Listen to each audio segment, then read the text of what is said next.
Yo, yo, yo, what up, y'all? It's your boy Rob coming back at you once again with another live stream. So before we get started, you already know what to do. If you're not subscribed to the channel, make sure you hit the bell icon twice. Smash the like button, share this video out to all of your followers, and let's get it cracking. All right, so shout out to everybody who is in the building early. It is good to see each and every one of you. If you can hear me okay and things are looking good on the screen and sounding good, please give me a thumbs up or a radiation emoji in the chat. If you cannot hear me or things are looking bad, sounding bad, give me a thumbs down or angry face. While you guys are doing that, I'm going to shout out everybody who is in the building early. All right, shout out to the people in the building early. Shout out to Casey Malone. What's good with it, bro? Shout out to my man Jesse Paris. What's good with you, bro? Shout out to J007. What's good with it? We got Jerry Befford in the building. What's good with it? And we got DSA up in here. What is good? All right. So what we about to talk about today is we about to watch the downfall of Brandon Johnson because it is coming. It is inevitable, man. He about to go down and he about to go down hard. He about to go down hard. But thank goodness he got that little, that little latex tip on top of his head. It might do a little bit of cushioning for the impact. You know what I'm saying? And then we're going to talk about the interesting changes that Eric Adams has going on and see what they got popping off in New York City and some other things. All right. So I don't know if people have seen the past videos on this channel, but your boy Brandon Johnson got some staffing people that are in trouble. All right. He hires a lot of people that are dirty, and a lot of these dirty people are getting ousted from his rank. Shout out to Cameron. What's good with you, bro? They're getting ousted. And a lot of inside people are coming forward and giving testimony about Brandon Johnson and his clownish ways. So we're going to take a listen to what's going on. And I don't know if you guys heard about this, but he dropped the price on that budget. He was trying to do the $500 million budget. Got no support from city council for it. Now he's trying to do a $66 million budget. And I don't think they're going to go for that either, but we're going to see. Right now. As the daughter of two Chicago police officers, public service was a natural fit for Ashley Rodriguez. Landing a job in Mayor Lori Lightfoot's press office was a dream job What's good with it, until Rodriguez was fired from the Johnson administration and placed on the do not hire list. It completely ruined a future that I would have. And so it's not fair to me. And for the people behind me, it's not fair for them either. 3 other former Johnson press staff members were also fired and placed on the do not hire list. At the time, the former employees say they were never told by the Johnson administration why they made the list. I'd say it was retaliation. They believe it was retaliation from Mayor Johnson's former communications director, Ronnie Reese. Public records show former employees spoke up about Reese's behavior that allegedly included harassment, sexism, and racism. I witnessed a difference in the treatment of male staffers and female staffers, yes. In a statement, Reese denies all allegations. He was fired in October and not placed on the do not hire list. Some of the former fired staffers brought their concerns about Reese last year to the mayor's chief of staff, Christina Passion-Zayas. They say she suggested. Hey, listen, let me ask y'all this question. Why do Brandon Johnson always look like a deer in the headlights? Why do Brandon Johnson always look like a deer in the headlights? Look at him. He look lost. He don't know where he's going, but I got the answer for him. He ain't going nowhere. You know what I'm saying? They say she suggested peace circles and restorative justice to solve the issues with Reese. Yesterday, Mayor Johnson denied knowing about the allegations against Reese until last week, when his office received a Freedom of Information Act request for a copy of Reese's personnel file. Some alders doubt it. I don't see how the mayor could not know about this. The mayor is saying that he did not know about it. I think that there's going to be some requests, FOIA requests, to take a look at communication to determine whether that or not that's true. The 4 former City Hall employees were taken off the do not hire list following an appeal, but it took over a year. The do not hire list is usually reserved for former employees who are accused of serious misconduct or criminal activity. Watch breaking news. So there you go. And again, if you are not familiar with that situation, we talked about it at length on this channel. All right, so check out some of the other videos. So now next, what we about to do is we about to get into some of this spending, right? We about to get into some of this spending because how long have we been saying that this migrant crisis is not only inoperable, but it's unsustainable? Been saying it forever, not just on this channel, on the other channels as well. All right. Chicago's got that $1 billion budget deficit. That's huge, right? People talking about it. Let's go. So let's bring in Chicago resident and radio host P. Ray Easley. She attended yesterday's city council meeting. She once interned as a high school senior for then state senator Barack Obama and is now a supporter of President-elect Trump and served as a campaign surrogate over the course of the campaign. P. Ray, thank you for joining us today. It's good to have you with us. Welcome. Thank you so much for the invitation. Thank you for joining us. So this is Mayor Brandon Johnson on November 12th. So this is shortly after the election. And he was responding to some of the new policies that are the expectation in the incoming Trump administration with regard to deportation. Watch what he said on November 12th. His threat is not just towards new arrivals and undocumented families. His threats are also against Black families. I'm a descendant of... You hear this, clown? Really? Let me ask you guys, do I need to ask? Do I need to ask? What is Brandon Johnson trying to do right here? What is he trying to do? Let me know. What is he trying to do? That's what he said on November 12th. His threat is not just towards new arrivals and undocumented families. His threats are also against Black families. I'm a descendant of slaves. What's the threats against Black families? And the only reason he's mentioning the fact that he's a descendant of slaves is to try to get people emotionally involved. You being a descendant of slaves and literally never representing, never doing anything, making us look bad, all the nonsense that you do, don't attach yourself to that identity now. Just keep doing what you was doing. Now when you need some sympathy and you need some tears, you want to say, oh, I'm a descendant of slaves. You don't act like one. I'll tell you that. He don't act like one. If you guys agree, he don't act like one, give me a thumbs up. He not like us. He not like us. You know what I'm saying? He doesn't act like one. Shout out to Carlton Way. But I'm trying to figure out the Black families part. I need somebody to bring me the Trump threats against the Black families. Because I'm sure Brandon Johnson ain't the only person that's going to say that. Somebody else going to say that too. But I need to hear the material threat. What was it? What's the material threats? Now, let me ask you guys this question. How many people would say that mass immigration and utilizing the resources in these majority Black areas, how many people would say that that is a threat to Black families? I would say that that's a threat to Black families that's actually been realized. There's more people in Chicago who are speaking up and speaking out against Brandon Johnson than are speaking up and speaking out against the prospects of a Trump presidency. If you guys would agree, give me a thumbs up. If you guys would disagree, give me a thumbs down. Shout out to Cameron. Cameron said, they keep saying he is going to do all this stuff to Black people, and I've never heard him say such a damn thing. Yeah, yeah, me neither. You know what I'm saying? Me neither. For the election, and he was responding to some of the new policies that are the expectation in the incoming Trump administration with regard to deportation. Watch what he said on November 12th. His threat is not just towards new arrivals and undocumented families. His threats are also against Black families. I'm a descendant of slaves. Living through threat is painful. Why would I want anybody else to experience that? Whether you are a new arrival or someone who came up through the Great Migration from the South.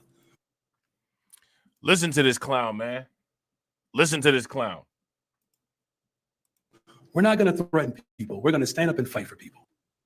P. Ray, what's your response to what the mayor had to say back on the 12th? Brandon Johnson said we're gonna stand up and fight for people. How many of y'all gonna stand up? If you're gonna stand up and fight for people, give me a thumbs up. If you're not gonna stand up and fight for people, give me a thumbs down. I'm not standing up and fighting for no damn body. I'm standing up and fighting for myself.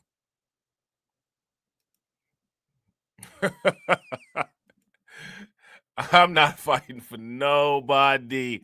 I'm fighting for myself. You know what I'm saying? Brandon Johnson, you're wrong about that, bro. Brandon Johnson, you're wrong about that. Shout out to everybody watching, man. I appreciate y'all. If y'all haven't hit that like button yet, do me a favor, take a moment, smash that like button.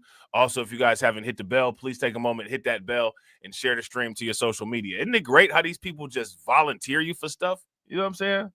Yeah, I'm turning it away. I'm turning it down. We sending him away like we send the Jehovah's Witnesses away. You know what I'm saying? I think it's the most disrespectful thing he's ever said out of his mouth. We, the American Negro people, are 100% American. This illegal immigration, whatever they're calling it, it is none of our business. We are as American as sweet potato pie, and we stand with the American president to make our borders secure and make our citizens safe. It's an insult to our ancestors. Yeah, all this patriotic stuff she talking about, she going a little bit overboard with it, but yeah, the not our business part, I feel you on that. To try to use our generational trauma that we're trying to get over in our country. We're not guests here. This is our country. I'm an 8th generation free American. That's not counting before the 1870 census. So when we're talking about how we're going to deal with the illegals, we have zero American Negro political capital to spend on this. This is our country, and we want to make it great as well. You know, it's fascinating to watch these various speakers at this event. The governor of Illinois, Governor Pritzker, has also said that he will do whatever it takes to protect the new arrivals that are, using up a lot of the services in Illinois right now. Here he is on November 14th. Watch this. We have a law on the books. Shout out to Cameron. Cameron says, I think we are patriots. The Olympics, every war. Me personally, I am not. I've always questioned why Black people participate in the Olympics on behalf of the United States. And I really never had any idea why anybody went and fought a war for the United States. You know what I'm saying? My dad was in the Army and he got drafted. That's back when they had the draft. But yeah, nah, you know what I'm saying? Me personally, I'm cool on it. You know what I'm saying? I live here, my address. As far as America goes for me, you know what I'm saying? It's just like at work. Like, I just work here. You know what I'm saying? Like, I don't care about none of that. I don't care about no red, white, and blue. I don't care about no apple pie. I don't care about none of that. None of that. I just live here. You know what I'm saying? I just work here. In the state of Illinois called the Trust Act, which prohibits our local law enforcement and sheriffs and the like from coordinating with the federal authorities. I'm going to do everything that I can to protect our undocumented immigrants, the residents of our state. So it's pretty clear that he and the mayor are out of step with the way that you think and the other individuals that we just watched. What's your sense of Illinois and Chicago in general? Do you see a change happening? I mean, Biden obviously still won in the state of Illinois, but what do you see on the ground politically? Well, yes, President Biden, or Kamala rather, won. Kamala Harris. However, we have increased the voter turnout for the Republican Party, specifically President Trump, astronomically. We made national news here. We don't have money to pay for these illegals anymore. We are out of the business of funding illegals, regardless of what the mayor or the governor is saying. We are looking forward to. Now, I feel this, right? I feel what she's saying. But again, we always got to ask this question. We got to always ask the question. Who voted for Brandon Johnson? Who put him in office? Who put the check mark on them boxes and put that man in office? Got to ask that question. President Trump and Tom Homan coming here to assist us. And every day we share the number with each other, which is 866-DHS2. Right. See something, say something. Shout out to Carlton. Facts. If y'all agree with Carlton, give me a thumbs up. If y'all disagree, give me a thumbs down. Carlton said it's like we hate WS, but proud that we helped build it. Strange flex, bro. Strange flex. That's them Popeye arms. that's them Popeye arms. Send them to the city of Chicago. We're praying for ICE, and we cannot wait to get here. We are going to be lockstep with President Trump. Shout out to NY State of Mind. What's good with you, bro? Securing who we are. It doesn't matter that people don't like the president. It doesn't matter that people don't like his tweets or what they call rhetoric. We are fighting for our own survival. Our grandparents came up here as migrants, not these illegal immigrants. When they came up during the Great Migration, they stood on their feet in American factories to give us the land that we're currently trying to hold on to today. The cousin group chat should not be about property taxes, but they are, because we are being taxed so that the illegals can feast off of our hard work. What do they do to deserve this? Why are they so special that they get to come up to Chicago and just thrive while our people are struggling, going out in cold weather every day to get money to pay their taxes? We're not doing that anymore. And President Trump, please come to Chicago. Please, please, please. We're going to give you a ticker tape parade. We need you right here in our city to reinvigorate us. Pire Easley, thank you very much. I'm going to ask Jason Miller, who works for the president, if he plans on visiting cities like Chicago. So we'll try to get you an answer on that right away. Pire, thank you very much. Good to see you. All right, so there's that. All right, so they're not feeling it in Chicago, man. They're not happy with Brandon Johnson. We've been talking about this since day one. All right, we've been talking about this since day one. So now the next thing we're going to do is we're going to take a look at this situation going down with Brandon Johnson trying to change his image. All right, Brandon Johnson is trying to change his image and they got they got Rahm Emanuel and comparing him to Brandon Johnson, which is interesting. They must have got that idea from that old lady that was on there last time. Shout out to Jada Informant. What's good with it, bro? So we're gonna take a look at we're gonna take a look at this and see exactly what they talk about, man. I still don't understand how Brandon Johnson got. I will never understand how Brandon Johnson got elected. I will never get it. I will never get it. You know what I'm saying? I'll never get it. Shout out to NY State of Mind. NY State of Mind said Fox News are friends now. They want to hear an honest black perspective. No. No. Not at all. Former Mayor Rahm Emanuel back in Chicago today visiting family for the holiday. And while current Mayor Brandon Johnson is facing multiple challenges, from negotiating a budget, firing his close friend and communications director, to low poll numbers. It's really a job that only very few people have held and understand. Tonight, political reporter Marianne Ahern spoke to Emanuel as Mayor Johnson is trying to go on a PR blitz to try to reshape this image. Marianne? Alex and Allison. Brandon Johnson's PR image is done. There's no fixing his PR image. It is over for Brandon Johnson. I don't understand what he don't understand about that. I don't understand what his staff don't understand about that. I don't understand anybody that doesn't understand that it's over for Brandon Johnson. It's over for Brandon Johnson. Literally nobody likes him. I think that I've seen multiple articles from liberal news media outlets that are saying that Brandon Johnson is the worst mayor in Chicago history. And I wouldn't doubt it. I wouldn't doubt it. I'm curious as to what Brandon Johnson's most recent approval ratings are. This dude is completely out of touch with his constituents. Completely out of touch. Yeah, shout out to Tedra. I agree. She's doing way too much. She's doing way too much. You know what I'm saying? Shout out to KOK Fit. Get him out of here.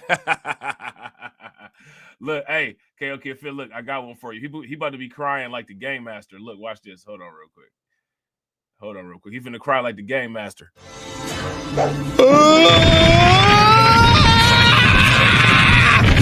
You cheated! I'm going to tell on you!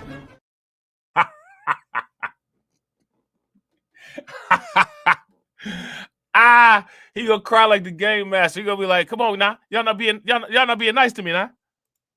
And good evening. Mayor Johnson defended his style of leadership when he spoke to a packed crowd at the City Club today. Meanwhile, Rahm Emanuel is looking at what's next for him and whether he might run again for public office.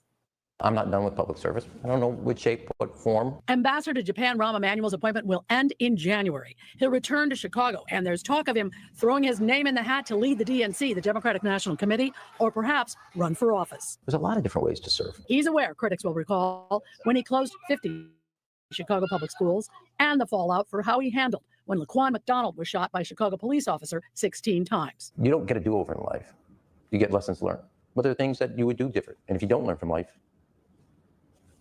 you got the judgment for office. The financial challenges that we inherited are severe. This afternoon, Mayor Brandon Johnson at the City Club criticized Emanuel's leadership. 2 administrations ago, there was the property tax increase over $500 million for 3 consecutive years. That was the so-called pro-business mayor, where pension debt grew, property taxes increased, and the thing that he was supposed to solve, he didn't. It actually got worse. Despite Johnson's low approval numbers, below 20%, he is not. Woo!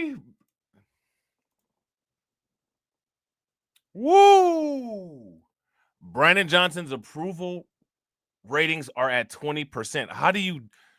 I would like to interview Brandon Johnson just to see how you can do such a horrible job. I mean, this is crazy. He's done a phenomenal job of doing a horrible job. How do you do that? How do you do that? Real quick, shout out to everybody watching. I appreciate you guys. We got 22 people watching and 14 likes. We are 8 away from the 101. If everybody could take a moment, smash the like button. If you're watching and you're not subscribed to the channel, hit the bell, subscribe to the channel, and also please share the stream to your social media. We greatly appreciate it. Low 20%, he is not deterred. We've tried it a different way already. It didn't work, you all. You know how I know? Because I'm here. Emanuel's advice to Johnson. If he's interested in my opinion, I will offer to him in private, in council. I know the pressures of that office. They're hard. And I'm not here to make anything harder. I've said from day one, I will help with my successors. I cheer for the success of the city. Emanuel and Johnson, they have met privately a few times, but not recently. More, though, on what might be next for Ambassador Emanuel. You'll have to join us again at 6. Allison. Looking forward to that. Thank you, Mary. All right, so there's that. All right. So now next what we're about to do is we're about to take a look at the alder people, right? Because the alder people are accusing Brandon Johnson's office of abusing the do not hire list, what we talked about earlier in the live stream. So again, this is just more of this Brandon Johnson nonsense. And as people start to see and peel back the layers, no one should be surprised as to why Brandon Johnson is just horrible and just handling the migrant crisis like a complete moron. And that's because he is one. We'll have much more ahead on the Red Cross and their mission. First, though, allegations against Mayor Brandon Johnson's office tonight that his team is intimidating employees by putting them on the city's do not hire list. So again, this is the Democrats doing what they say other people do. And shout out to Jesse. Make sure y'all throw some flames in the chat for Jesse for enforcing the likes. We'll have much more ahead on the Red Cross and their mission. First, though, allegations against Mayor Brandon Johnson's office tonight that his team is intimidating employees by putting them on the city's do not hire list after they've been fired. 2 members of council begin work to prevent this from happening in the future. We get the latest tonight from political reporter Chris Tide. Chris. Hey, Joe and Erica, 4 members of the mayor's staff fired, then placed on the do not hire list, went in front of cameras today talking about a concerning trend. These 4 were eventually taken off the list, but 2 members of city council say these stories reveal a legal and ethical unraveling inside the Johnson administration. The big issue that we're addressing here is the abuse of the do not hire list and the atmosphere that was created in an office to create intimidation, hostility, toxicity. You know, as far as that atmosphere inside the offices of the Johnson administration rerouted the career of Ashley Rodriguez. I wanted to grow and I wanted to be able to improve in my career and get farther. And this absolutely stopped me in my tracks. Once a social media strategist for the mayor, she was fired, then placed on the do not hire list. She believes unfairly. It completely ruined a future that I would have. She was later taken off the list as she made her case. We're here today. But 2 members of council are noticing a trend where threats to fall in line or face a future on the do not hire list looms. And several employees reported directly to Mayor Johnson's close friend and communications director, Ronnie Reese, himself fired last month over allegations of sexual harassment and Now, do you guys remember when we talked about Ronnie Reese? If you guys remember us talking about Ronnie Reese, give me a thumbs up. If you guys don't, give me a thumbs down. There was a section from the Chicago Tribune that we looked at in discussing Ronnie Reese. This dude is a weirdo.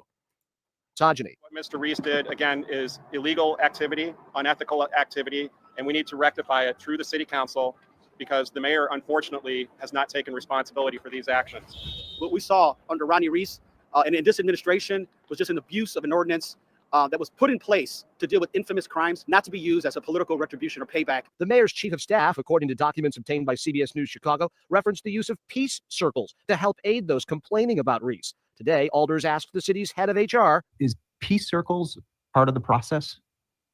I don't know what a peace circle is. Okay. Alders now working on policies to prevent do not hire intimidation, as Reese remains off the list, and the mayor claims he didn't know about Reese's issues until recently. When it gets to this level on the 5th floor, somebody should be briefing the mayor. And if they weren't, they were irresponsible.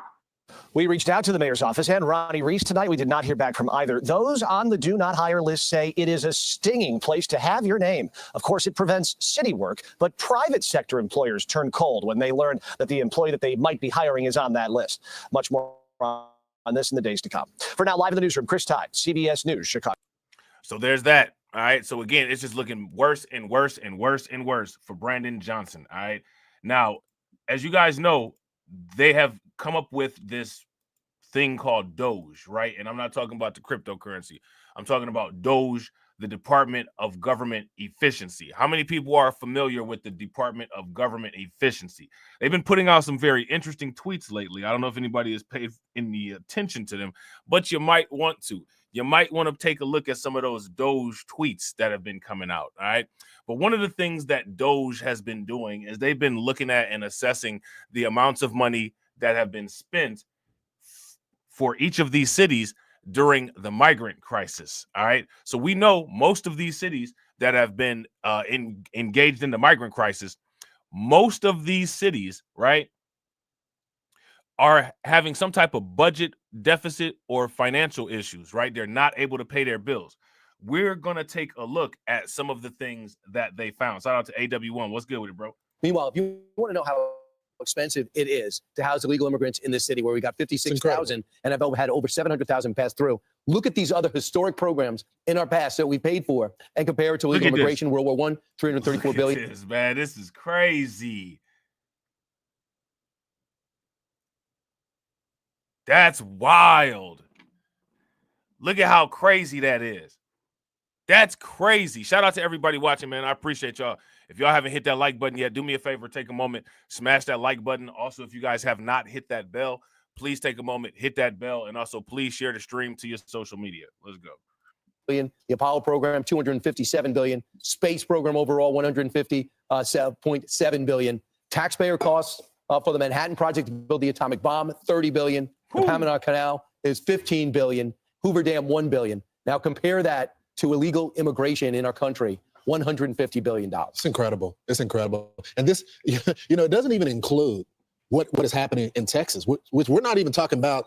We're talking about the feds. Right. We're not even talking about what the state of Texas has to pay. We don't get reimbursed for it because we have a surplus in our state. We don't have debt in our state. We've been paying to secure the border. If you go out to the border, there are no border agents that are there on the front line because they're processing. Right. They can't do their job. Someone has to pay for that. So the state has been paying for that. This is unbelievable. That is so much money that we could be doing to get our vets that are homeless, off the street, people that are living in poverty, fix our schools. We got kids that can't even read them, but we're paying for all of this. But the number that is the real tell is the one in the upper right-hand corner. And this is just for 1 year. Illegal migration has cost taxpayers $150 billion.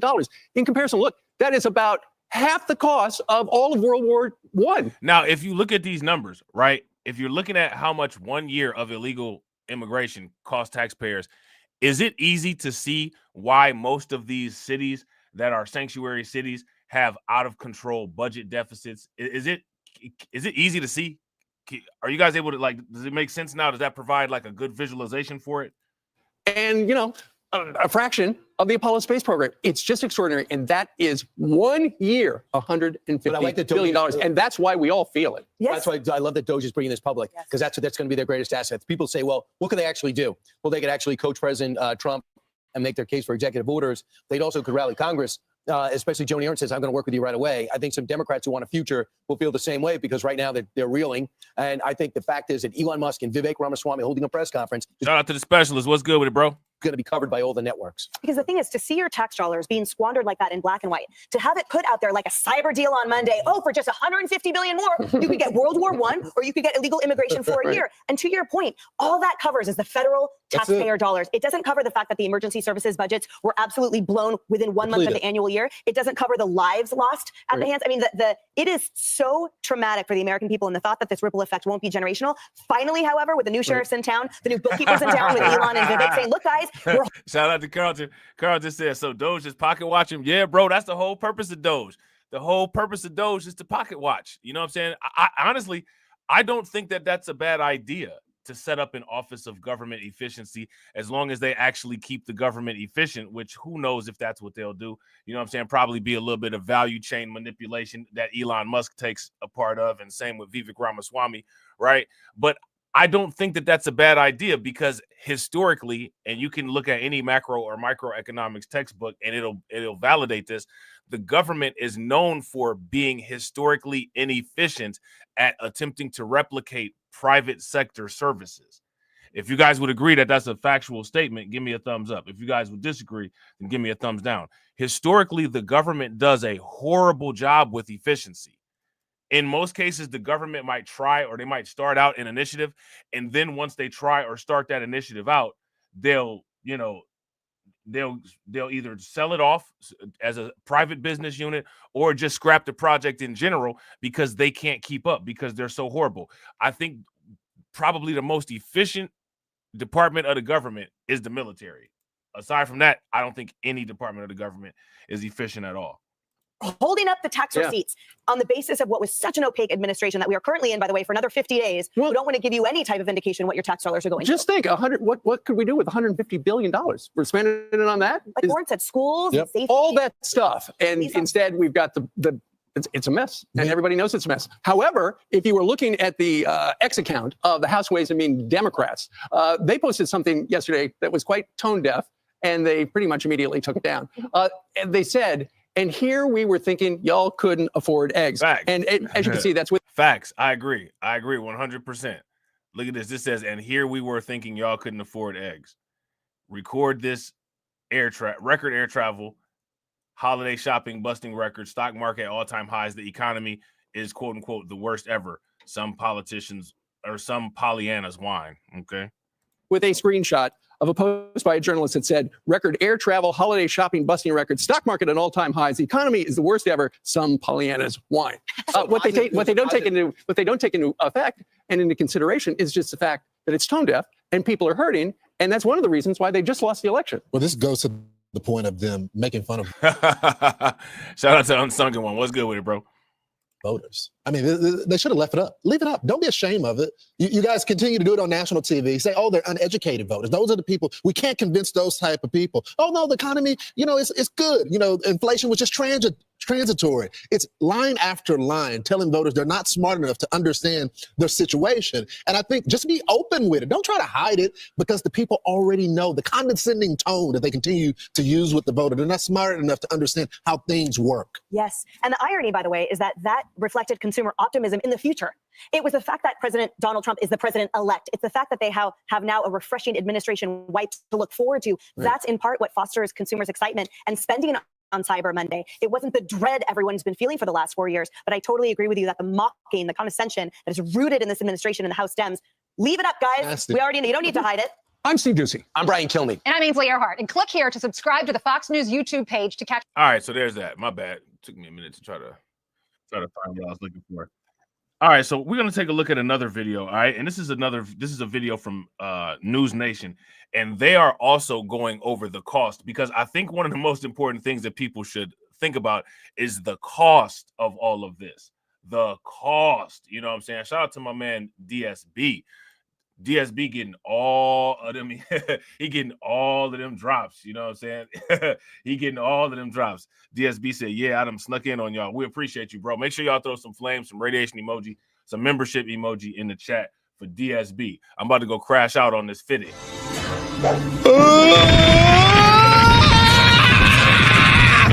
You cheated! I'm going to tell on you! And you know he just bought y'all lunch. In Springfield. So don't push me, ain't Donald Trump trying to grab him by the... Said it was some Haitians somewhere out in Springfield. Women doing cartwheels. Have you seen Garfield? Have you seen Snowball? This about to snowball. I'm about to go off. I can't let this go on. Miss me like an airball. Tell me where my cat is, cough it up like a hairball. I gotta tell them if they even put the fingernail on Santa's little helper to turn them to hamburger helper. Somebody better help them, cause I'm going to jail for showing them fellas helter skelter. Usually I'm content, but if you touch my dog, then I'm turning into John Wick. I'm lit. Bird better drop it. If you touch my pet, then I'm pulling up like CrossFit. Thought overseas where they said Hello Kitty, but it ain't there, it's right here in your city. When I turn my back, now the cat goes missing in the where my peoples is at. Does anybody know where he took with that? Cause I heard they putting claws on felines, I'm mad. And my cat disappeared just like Felix the cat. And then got paid back. Thought she was a goner, but the cat came back. If you ain't a pussy cat, say drop that cat. Drop that cat. Drop that cat. Got paid back. Thought she was a goner, but the cat came back. If you ain't a pussy cat, say drop that cat. Drop that cat. Drop that cat. They're eating the dogs. They're eating the cat. Eat the cat. Drop that cat. Cash rules everything around me. Queen, get the money. Dollar, dollar bill, yo.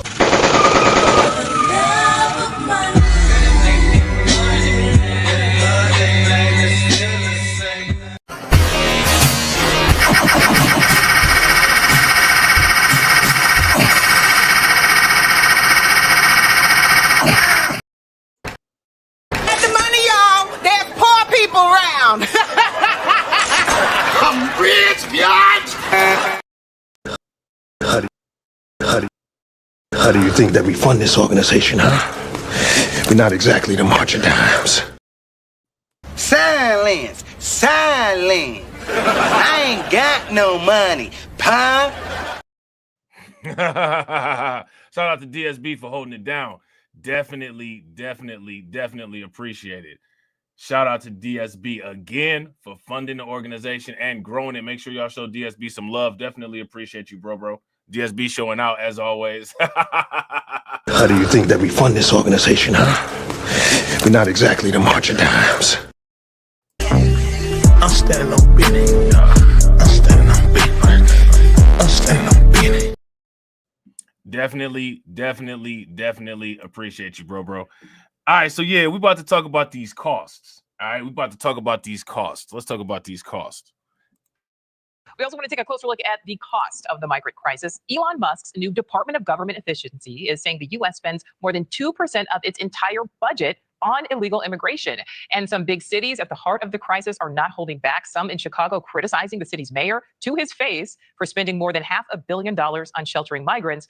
Meanwhile, a surprising policy shift from New York City's mayor, who now says he's open to deporting some migrants. Now, here's the thing, right? They keep calling this a policy shift, but this isn't a policy shift. It's not a policy shift for Eric Adams in New York City to quote unquote deport the migrants. If you guys would agree, give me a thumbs up. If you guys would disagree, give me a thumbs down. And we'll get into that a little bit later. Correspondent Alex Capriello live for us here in Chicago. So Alex, break this all down for us. Yeah, good afternoon to you, Nicole. Right here behind me is And shout out to everybody that's watching. I really appreciate you guys. If you all haven't smashed the like button yet, please do me a favor. Take a moment, smash that like button. Also, if you have not hit the bell and subscribe to the channel, please hit the bell, subscribe to the channel, and also please share the stream to your social media. Former hotel that's been renovated to actually house incoming migrant families. We've seen some activity throughout the course of this morning, people walking in and out, but very, very soon, beginning the first of the year, we're going to see some sweeping changes here in Chicago due to budgetary concerns. This is now the big topic, is just how much it costs when it comes to humanitarian aid for migrant families all across America. The Department of Government Efficiency, better known as DOGE, is already working hard to find areas to slash spending on the national scale. And one starting point that they're looking at is the cost of immigration. Take a look at some of these eye-popping numbers to put it all into perspective. Elon Musk and Vivek Ramaswamy, who head DOGE, got these numbers from various sources, including one right-leaning immigration reform group. They say immigration costs American taxpayers $151 billion in 2023. Compare that to some other notable historical events adjusted for inflation. That's more money than taxpayers spent on the Manhattan Project, the Panama Canal, and the Hoover Dam, and it's about half the entire cost of World War I. So let's talk about it even further. Some cities under the microscope more than others. Chicago, for example, is working to close a $1 billion budget shortfall. This comes after the city spent more than $500 million on sheltering migrants since August 2022. At a recent city council meeting, some Chicagoans addressed the mayor with both facts and anger. Take a look. So I got a great way how we can what we can do with this budget. First, let's start with cutting off illegals, getting free everything. Free housing, free schooling, free food. Yeah, let's start with that. That'll save us a lot of money. What, $600 million? Beginning the first of the year, Chicago is implementing some changes that are going to cut costs and balance the needs of Chicago's homeless with the needs of these new immigrant arrivals. It essentially eliminates the current new arrivals operations and transitions to a one shelter system for all. In another major metro, New York, it's pivoting its immigration approach with the incoming presidential administration. You guys remember when we talked about this? How they're merging the undocumented bros with the box bros? There it is right there. There it is right there. We've been saying that since, what, about 2 years ago. Here it is. The undocumented bros about to merge with the box bros. The year, Chicago is implementing some changes that are going to cut costs and balance the needs of Chicago's homeless with the needs of these new immigrant arrivals. It essentially eliminates the current new arrivals operations and transitions to a one shelter system for all. In another major metro, New York, it's pivoting its immigration approach with the incoming presidential administration looming. Mayor Eric Adams has backtracked on his previous stance, saying he's actually open to deporting illegal immigrants who have been charged with crimes. According to the New York comptroller, the city has spent a whopping $3.75 billion in 2024 to provide asylum to migrants. The busing of migrants to sanctuary cities has rapidly declined in recent months, and there's also improvement on the border. We just received new statistics which show that authorities have made about 47,000 arrests in the month of November on the U.S.-Mexico border. That's about a 17% decline from October. That's the best of the Biden administration so far. Nicole? All right, Alex Capriello live here in Chicago. Thank you. Crazy, right? Crazy. All right. So next, what we're going to do is we're gonna look even deeper into the flaming. Hold on, real quick. Let me just see something real quick. Okay, yeah. This is cool. This is cool. Let me just. I'm putting this aside for later. All right.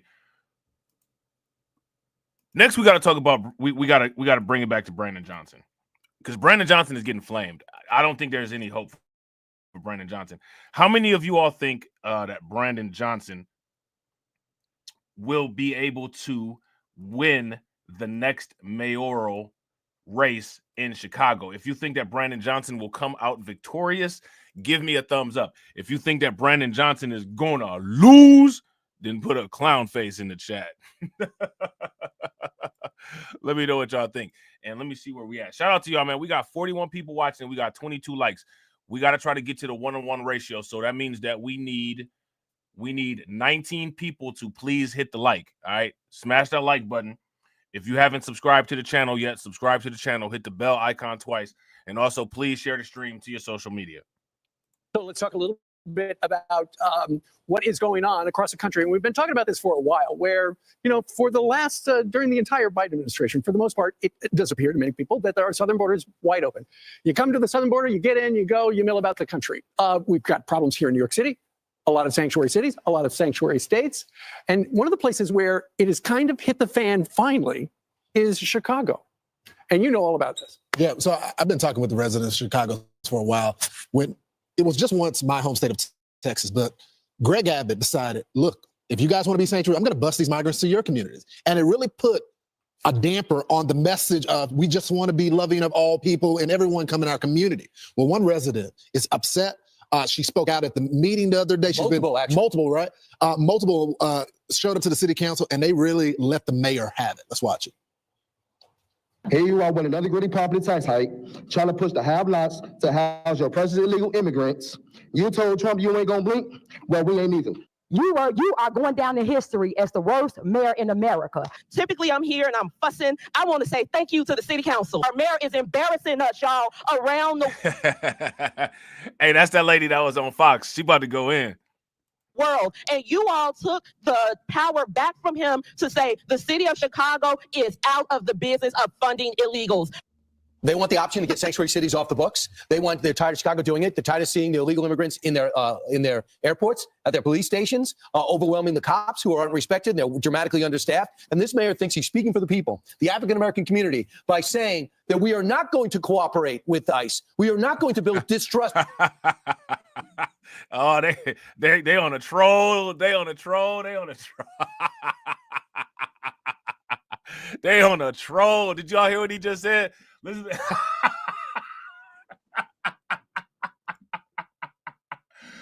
Oh man, they on a troll, man. Did you hear what they just said?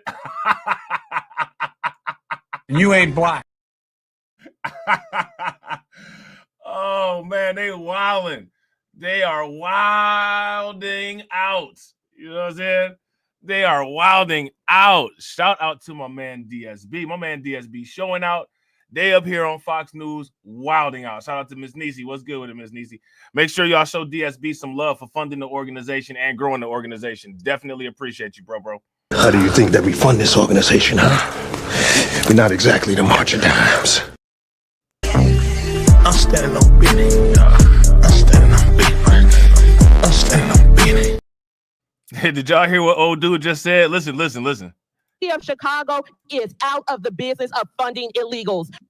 They want the option to get sanctuary cities off the books. They're tired of Chicago doing it. They're tired of seeing the illegal immigrants in their airports, at their police stations, overwhelming the cops who aren't respected. They're dramatically understaffed. And this mayor thinks he's speaking for the people, the African-American community, by saying that we are not going to cooperate with ICE. We are not. All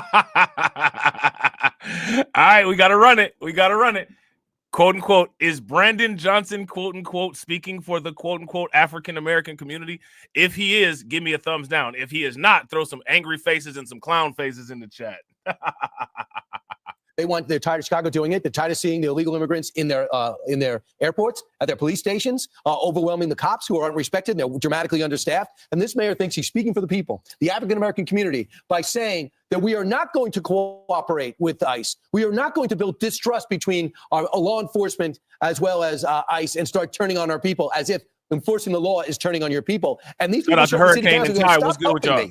You want to help me? Sanctuary status, sanctuary city status, make it yesterday's news. Number two, they were all saying positive things about Trump. Oh, yeah. I think Trump, I just hope that he understands that people are open to him. And if he goes back now and says, listen, what blocks are the problem? You know, where's the crime? Where's the unrest? Where are the issues? And with Tom Homan, we don't need you. I don't need your vote anymore. I just want to help you guys out. So get the momentum to force this mayor to sober up or kick him out. Yeah. And the thing is, Chicago is the most debt-addled city in America. While it's number 2 in its city border, second to this Gotham City that we're sitting in right now, it's number 1 when you factor in that those residents have to assume the Illinois debt too. They're unique in that position. So each resident there is responsible for, per year, over $43,000 of debt. And you add in the liabilities, that's 12% of their income. So what you are asking them to do, which by the way, they have the highest sales tax of any major metropolitan city in the country too. So you're telling those residents, your crime is among the highest in the country. Your sales tax is the highest. Your property tax is among the highest. Real quick, shout out to everybody watching. I appreciate y'all. We got 53 people watching and we got 30 likes.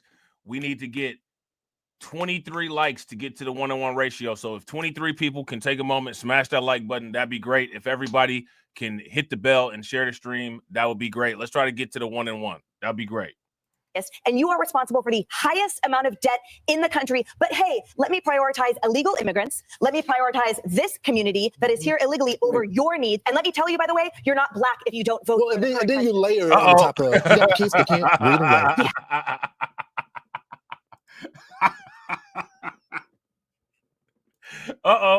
Hold on real quick. You ain't black.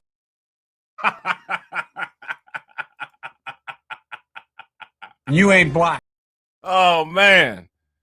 Is among the highest in the country. Your sales tax is the highest. Your property tax is among the highest. And you are responsible for the highest amount of debt in the country. But hey, let me prioritize illegal immigrants. Let me prioritize this community that is here illegally over your needs. And let me tell you, by the way, you're not black if you don't vote. Well, and then you layer it on the top of, you got the kids that can't read and write within the community. They shut down the schools, say we have no money to fund it. We have zero money to fund these extra schools. And then suddenly all these illegals come in and they open school back up for the legals. Okay, then you got the community, they say healthcare is a priority, but they shut down the health center. We go down there, they said, we're going to reopen it, put the illegals there. Then you got criminals already in the city, shootings everywhere. How many times have I done reports? And now the illegal gangs are robbing the gangs that are in Chicago already. So the Tren de Aragua, man, they want to keep Tren de Aragua great. You know what I'm saying? Shout out to Miss Nisi. Hold on, let me see. Shout out to Miss Nisi. Miss Nisi said, "Hey Rob, I heard something interesting today on Tariq Radio. Allegedly, Brandon Johnson is of Haitian descent. I have no idea. We just watched a clip where he himself said that he was a descendant of slaves. You know what I'm saying? His words, he said that. You know what I'm saying? You know, I now, if you ask me, and I'm from the Midwest, Brandon Johnson seemed like a straight up Midwest dude. You know what I'm saying? He seems like a sucker from the Midwest. You know what I'm saying? But I don't know. You know what I'm saying? I don't know. Johnson just doesn't sound real French to me. You know what I'm saying? But it could be on his mama's side, though. I don't know. You know what I'm saying? But who knows? You know what I'm saying? Who knows? So it's a big mess. The gangs are fighting the American gangs. That's right. But just to back up, you did the story. You said there's no money to keep this Boys and Gloves type place open. And next thing you know, it gets open. Well, where'd you get the money from? Oh, for illegal immigrants. What? Where'd that money come from? That's why they're upset. What a picture to groin that is. Right. Hurricane, shout out to Hurricane. Hurricane said, "Do we have to claim him? Hell no. Shit, hell no. Hell to the no. Hell to the no. No."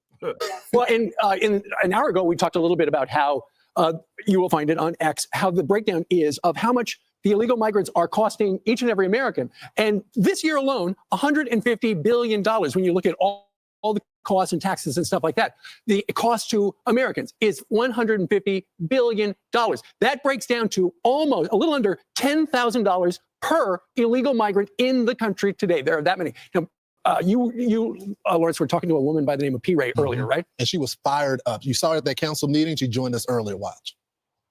Our main issue is it affects our bottom line. It is very cold in Chicago right now, and there are people all around the city getting up to go make the donuts. We're not going to work to pay for illegals. They chose to come here illegally, and we don't allow people to feast off of their criminality. Our goal is to get this border closed and to get every unnecessary expense off of the budget lines in the city of Chicago. We can't afford it anymore. So what they want to do, what I believe my mayor is doing, is attempting to use the social and political capital of my community to advance the immigrant community. We are America first. I am an 8th generation American, so I'm extremely invested in making this country great, as is everybody else in my community. Please don't racialize this deportation fight. Know that every American is in lockstep with this, because we deserve to spend our money in better ways. Wow, well said. Don't racialize this. Now, now check this out. See, here's the problem, right? This is the problem. You got Brandon Johnson. How do you, somebody help me out with this. Explain racializing this. Explain racializing this. Brandon, now mind you, Brandon Johnson did it, right? But how does that even make any sense? And real quick, shout out to everybody watching. I really appreciate you guys. If you all have not smashed that like button yet, take a moment, smash that like button. Also, if you have not subscribed to the channel, take a moment, subscribe to the channel, hit the bell, share the stream. All right.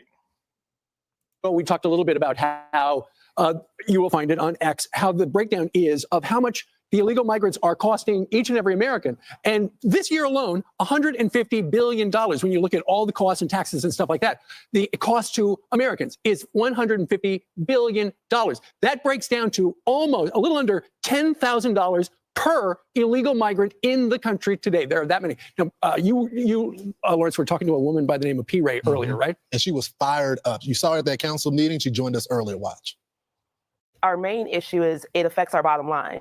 It is very cold in Chicago right now, and there are people all around the city getting up to go make the donuts. We're not going to work to pay for illegals. They chose to come here illegally, and we don't allow people to feast off of their criminality. Our goal is to get this border closed and to get every unnecessary expense off of the budget lines in the city of Chicago. We can't afford it anymore. So what they want to do, what I believe my mayor is doing, is attempting to use the social and political capital of my community to advance the immigrant community. We are America first. I am an 8th generation American, so I'm extremely invested in making this country great, as is everybody else in my community. Please don't racialize this deportation fight. Know that every American is in lockstep with this, because we deserve to spend our money in better ways. Wow, well said. Don't racialize this. Well, and if you speak up, oh, wait a second, because you don't, it's something to do with your race. No, in fact, the people that get hurt the most are the ones that have the least. Exactly right. They don't put them in the nice areas. No, we saw what they did in Martha's Vineyard. They were there at least 48 hours, and they were out of there. Meanwhile, they're putting them in every other community. I just think this is an amazing issue, though, because part of the reason why we saw the last election, the coalition of Democrats, when it came to minorities, it's shattering right now. They're going to Trump, they're going to the Republican Party, giving it a second shot. Can you imagine voters telling you that this immigration issue is one of the reasons why, and the mayor they're paying absolutely no attention to it? It's like they want to lose. They don't want to compete for those voters anymore, but the voters aren't putting up with it anymore. Right. And in Chicago, the mayor's message is tone deaf to people like P. Ray right there. However, here in New York City, there's a new sheriff in town. Now, let me ask you guys this question. Who do you all think is there's a survey in the chat. Make sure you guys hit the survey in the chat for the notifications and all of that. Who do you all think is handling this situation better? Eric Adams or Brandon Johnson? Let me know what you guys think. His name is Tom Homan. He's coming into the office noon on January 20th. Tom Homan, it sounds like, wants to meet with Mayor Adams. Mayor Adams wants to meet with him. And yesterday, after a spate of crime, the mayor of New York City made it very clear. You come into this country illegally. If you're an illegal migrant, you do something where you break the law. We should shout out to Greets. I didn't even see you in here, bro. What's good with it? Send you back. Listen to the mayor. We're willing to take migrants and asylum seekers that are not criminals and committing crimes. We're willing to take them, but they have to be able to work. So I don't understand why this wasn't clear to the previous administration. Those who are here committing crimes, robberies, shooting at police officers, raping innocent people, have been a harm to our country. I want to sit down and hit a plan on how we're going to address them. Those are the people I am talking about, and I would love to sit down with the board of czar and hear his thoughts. Yo, did y'all hear Eric Adams? Man, Eric Adams went in and had me dying laughing. Y'all know Eric Adams be cracking me up. Eric Adams had me rolling. We gonna get into that a little bit later. on how we're going to address those who are harming our citizens. This is not a new position, because in the state of in the era of cancel culture, no one's afraid to be honest about the truth. Well, cancel me, because I'm going to protect the people of the city. Mayor Adams There is you wide go. open to help out. And by the way, he was the one who was on the Biden train early. And when he started saying, I need some federal funds. Eric Adams crazy, man. Eric Adams wild. You know what I'm saying?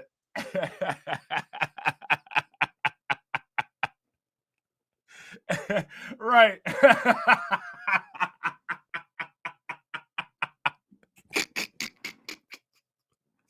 Eric Adams, they mad because he's styling on him. He getting mad because they wilding on him.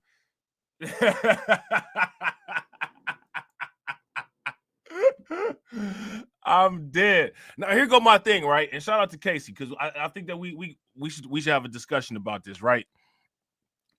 And shout out to everybody watching. I really appreciate each and every one of y'all who is watching right now. If y'all haven't smashed the like button yet, do me a favor, take a moment, smash that like button. Also, if you have not smashed the like button or share the stream, please do that. All right, check out the Discord, you know what I'm saying? Check out Rumble and all that good stuff. Right? Now check this out, right? We're going to ask a series of questions. How many people, I'm going to give you a quote. Here's the quote. If we don't deal with this problem, it'll destroy the city of New York. Who made that statement? Who made that comment?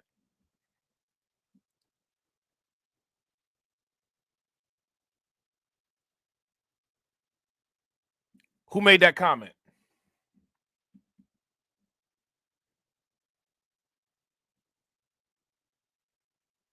Shout out to Ty Valentine. Eric Adams made that comment during a city hall meeting long before he got prosecuted. Right? That was way before. The very first meeting, right? Because it's funny how people forget the time frame, right? But when you do content on this stuff, you remember, right?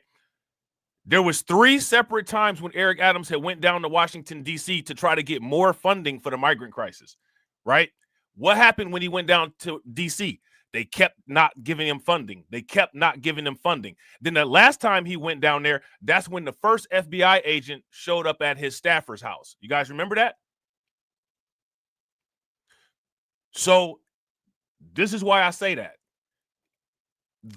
And these are not new positions, right? Shout out to Ty Valentine. Ty coming with the quotes. I've never seen a problem I can't get out of. I don't see a way out of this.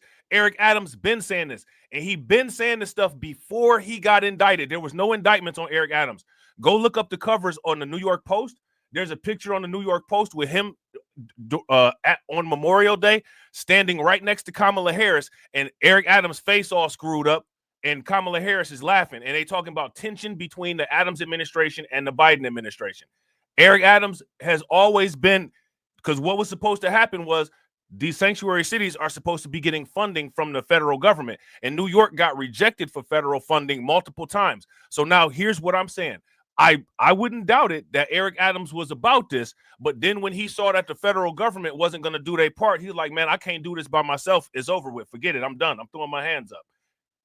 That's what I think is happening.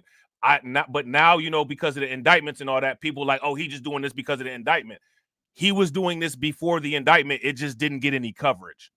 But if you watch my channel and check out the videos and the live streams, we definitely covered it. You know what I'm saying? Shout out to my man DSB for growing the organization and funding the organization. I definitely appreciate you, bro. Please make sure y'all show my man DSB some love. Throw some flames, some radiation emoji, and some ducks in the chat from my man DSB for funding the organization and growing the organization. Definitely appreciate you, bro. How do you think that we fund this organization, huh? We're not exactly the March of Dimes. I'm standing on business. I'm standing on business.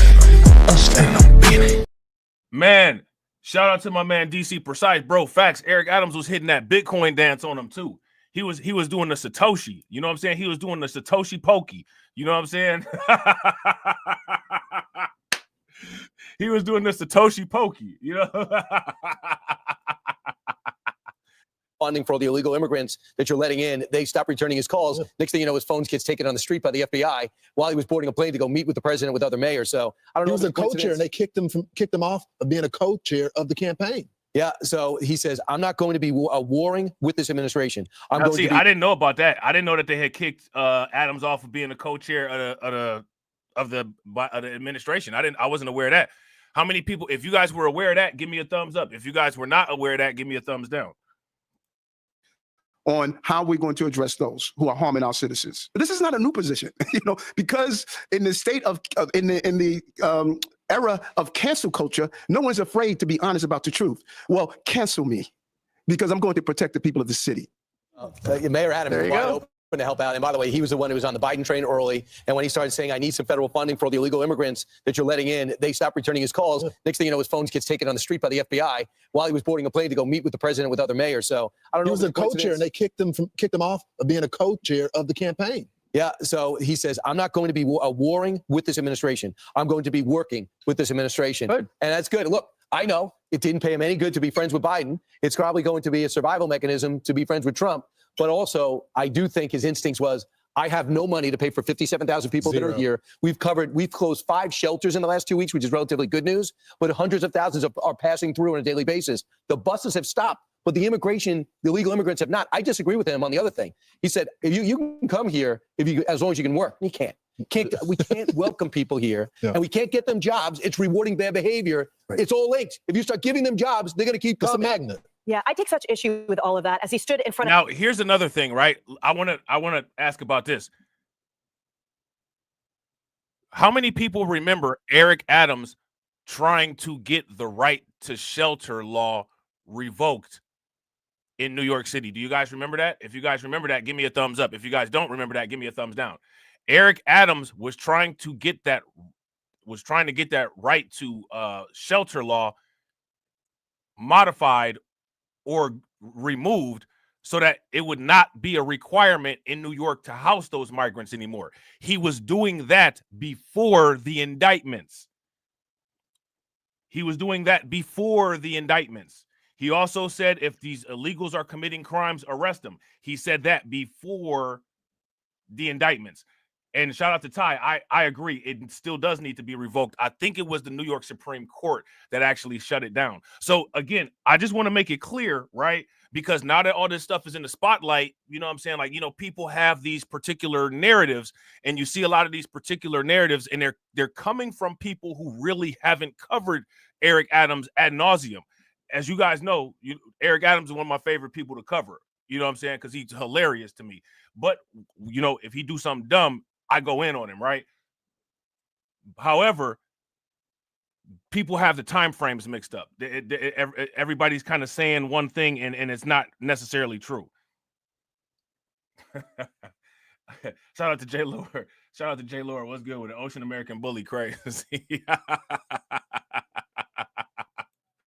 of signs that said the lowest subway crime in history, except for the pandemic years that we have inherited. He said subway crime down 15% in November, while Daniel Penny awaits his verdict right now for stepping in where the gap was left by that mayor. He says now he wants to work with the administration. Where was he protecting the citizens for the last 4 years and more? And the thing is, he says he's waiting for Tom Homan to bring solutions. And then, so here's what this lady's saying right now. Again, when it comes to quote unquote protecting the citizens and all that, I don't know if people are aware of this, but since Eric Adams been the mayor of New York, the crime is down. And I don't know if people are really aware, but Eric Adams putting in all kind of crazy high-tech AI, robotic police, RoboCop type technology in New York and R2-D2 looking robots down in the subways. You know what I'm saying? So I don't know why they're coming with this narrative of Eric Adams is soft on crime, or he's something because of him the crime is increased in New York. I can't make a correlation with that. What do you guys think? If you guys would agree, give me a thumbs up. If you guys would disagree, give me a thumbs down. Eric Adams ain't the defund the police guy. Eric Adams might be a Democrat, but he's not the defund the police guy. Eric Adams putting in robotic police.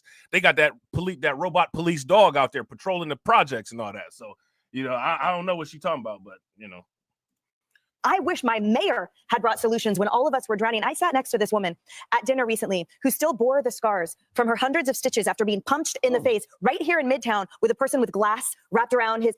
She was an elderly woman. That happens all day, every day in the city. And you're telling me just now you want to hear what Tom Homan has to say? What about Laken Riley's murderer that cycled through the Roosevelt Hotel? What about those migrant kids that stabbed that man in Times Square you reported on earlier today? And all the police officers that have borne the brunt of ambushes and crimes at the expense of laughing illegal immigrants baked into the juvenile system so they're purported to be innocent and they're called boys. I mean, I'm sorry. It's too little, too late for Mayor Adams, for the people of New York City and the country. I'm worried you're going to peak now. You have outnumbered to do later. You better keep some in the quiver. Emily, you are fired Well, there you go. up. You know, so Mayor, where that came from. Mayor Adams has the opportunity to follow the footsteps of Mayor Rudy. Hey, the black dude on there, he looking like, yep, she gonna go off on me like that one of these days, and I'm gonna be out of a job. I better go dust my resume off. You already know that's what he's thinking. Look at he like, it's time to go to commercial break, man. Let me go pull up Indeed real quick.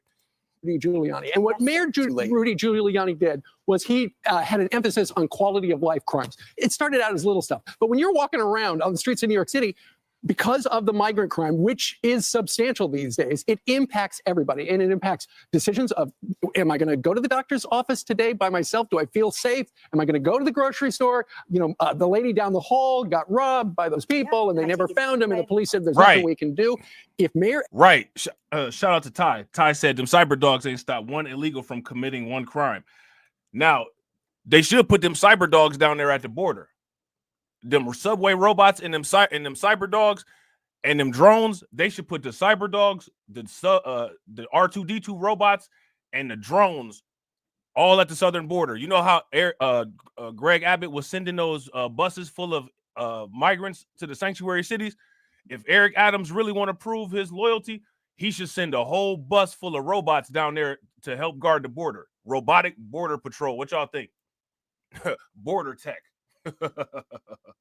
Adams turns it around, he could be a great mayor, and maybe he's ready. So President-elect Trump pushing to fix the border crisis that reportedly cost taxpayers more than $150 billion last year. Yo, speaking of which, shout out to Brooklyn Queen.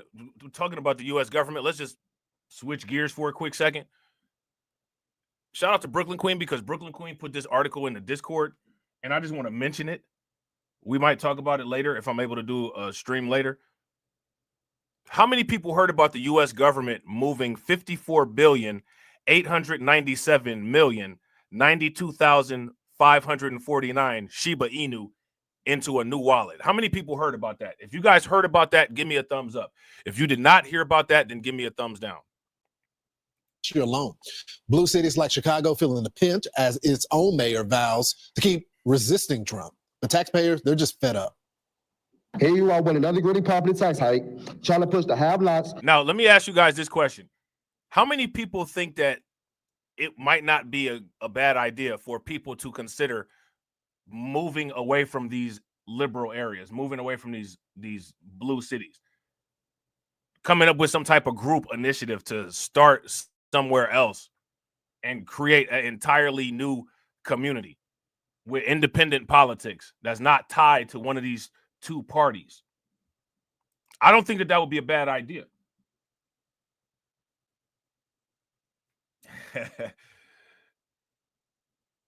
Yeah. Lord said, repeat the figures. All right, hold on. The U.S. government moves 54,897,092,549 Shiba into a new wallet. Shout out to Carlton. Carlton said, you better thank a SHIB. Right. You better thank a SHIB. You just dodged a bullet. You know what I'm saying? To house your present illegal immigrants. You told Trump you ain't gonna blink? Well, we ain't either. You are going down in history as the worst mayor in America. Typically, I'm here and I'm fussing. I want to say thank you to the city council. Our mayor is embarrassing us, y'all, around the world. And you all took the power back from him to say the city of Chicago is out of the business of funding illegals. You just heard from Chicago resident P. Ray Easley. She was at that city council meeting and she joined us now. So P. Ray, a couple months ago, I went to Chicago and I saw a community center, a health center. Real quick, shout out to everybody watching. I really appreciate you guys. If you have not smashed the like button yet, please do me a favor. Take a moment, smash that like button. Also, if you guys have not hit the bell, please take a moment, hit that bell. We got 62 people watching. I appreciate you guys. We got 43 likes. Let's try to get, let's see, 20, actually, what, 19? Let's try to get Let's try to get 19 likes to get to the 1-to-1 ratio. And also, let's try to get to 100 likes. I know we can do it, so let's try to do it. Some schools that were shut down because of funding, but magically they were reopened for illegals. Is that why residents are so frustrated right now? Well, that's a portion of it. Our main issue is it affects our bottom line. It is very cold in Chicago right now, and there are people all around the city getting up to go make the donuts. We're not going to work to pay for illegals. They chose to come here illegally, and we don't allow people to feast off of their criminality. Yeah, so your mayor had a different thought. This is what he said back in November. Let's watch. We're going to defend the people of this city because, look, his attack, let's be very clear, the president... Listen to this clown, man. Listen to this clown. Listen to this clown. God, man, I swear Brandon Johnson is he irks me, man. He irks me. We're going to defend the people of this city because, look, his attack, let's be very clear, the president-elect, former President Trump, his threat is not just towards new arrivals and undocumented families. His threats are also against Black families. Can anybody put in the chat what the threat was against Black families that Brandon Johnson is alleging that Trump made?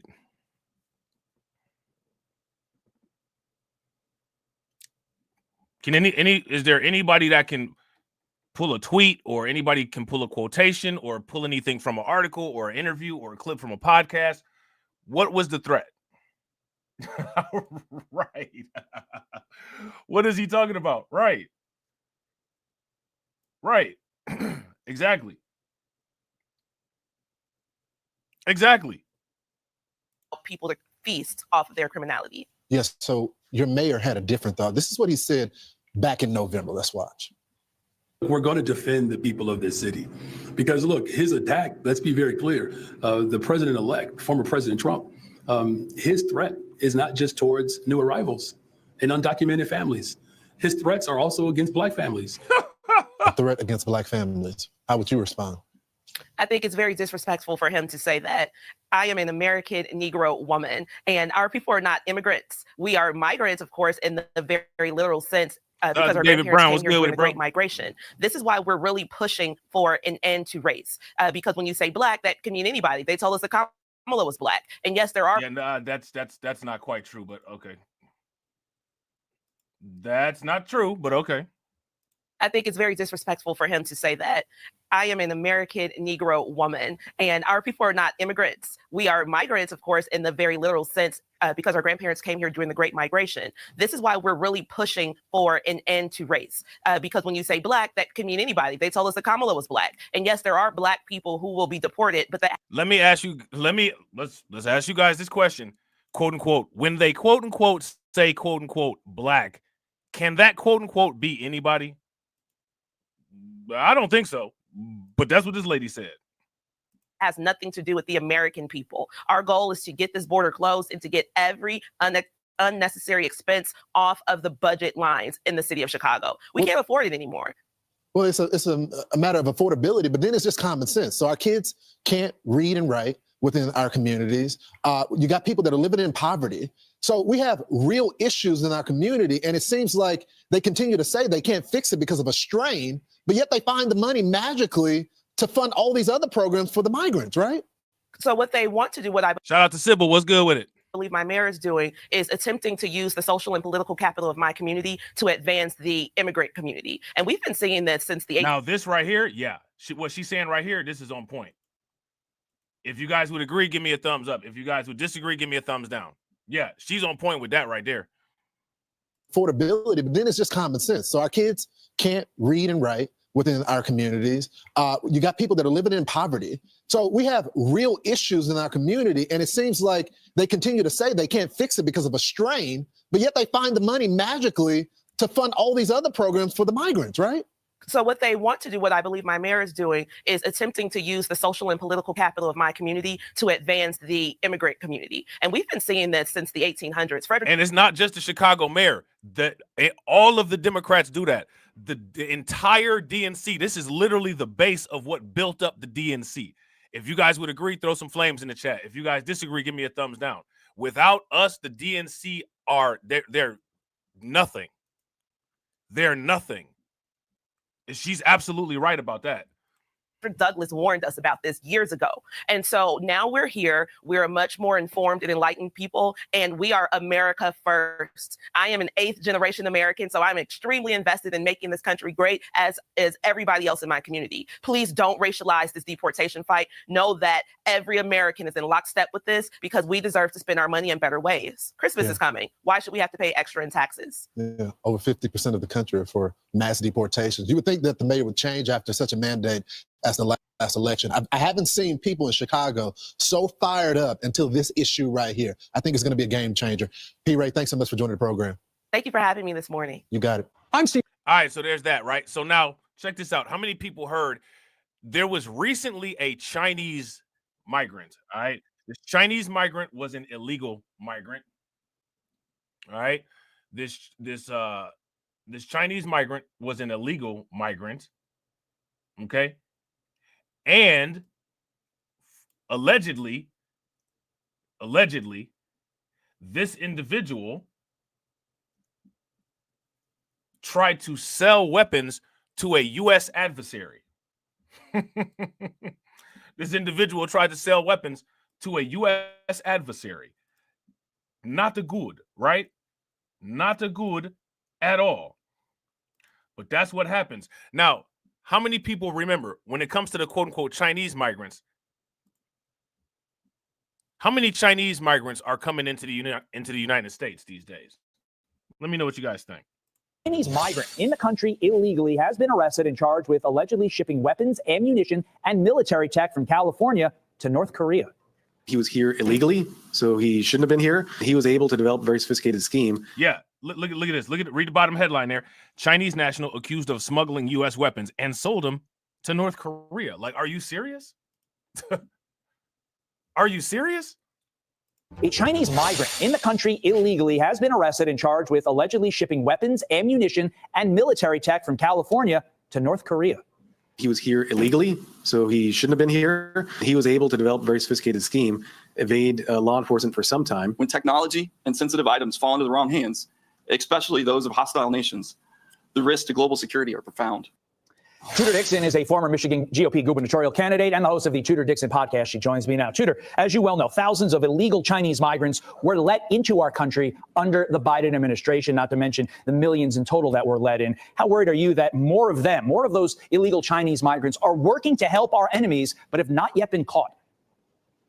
Well, I'm very concerned about it, and I think a lot of people are. I mean, that's what we've heard for years now, especially coming out of the FBI. The largest threat, the biggest threat to the United States is China. And now we see this is a person who came through, his student visa was expired in 2012. He's been in this country for a very long time. So you have to question, Todd, how many of these people have been in the country for over a decade now planning something? And now there's tens of thousands of migrants coming across the border from China, Chinese nationals. What is the plan? How much danger are we in right now? Because this was a massive weapons store that came over from North Korea. We know that North Korea and China and Russia and Iran all been working together. These are very scary times. And this is something that has slid in under Biden's nose. I mean, let's not forget the balloon that went across the country that was noticed by a civilian, not even by our own military. How much danger are we in? So concerning. And now from bad actors who are here illegally to potentially bad actors that we gave a tax incentive to come. National security threats rising in Michigan as Goshen Parent Company signs a partnership with a controversial Chinese university. The House Select Committee on the CCP finding, quote, the university has a documented history of serving the PRC, People's Republic of China's national security and defense apparatus, including involvement in defense research and alleged cyber attacks targeting various international entities. Look, Tudor, we all saw this coming. You were on this show dozens of times warning us about the Goshen security concerns. Why didn't Gretchen Whitmer, the governor there in Michigan, see this? Democrats don't see this kind of stuff. They just let it happen. If you guys would agree, the Democrats ain't looking for this. They don't see this kind of stuff. They know this kind of stuff happens. They know this kind of stuff goes down, and then they just ignore it. If you guys would agree that that's the case, give me a thumbs up. If y'all would disagree, if that's not the case, to give me a thumbs down and school me. Let me know what it is.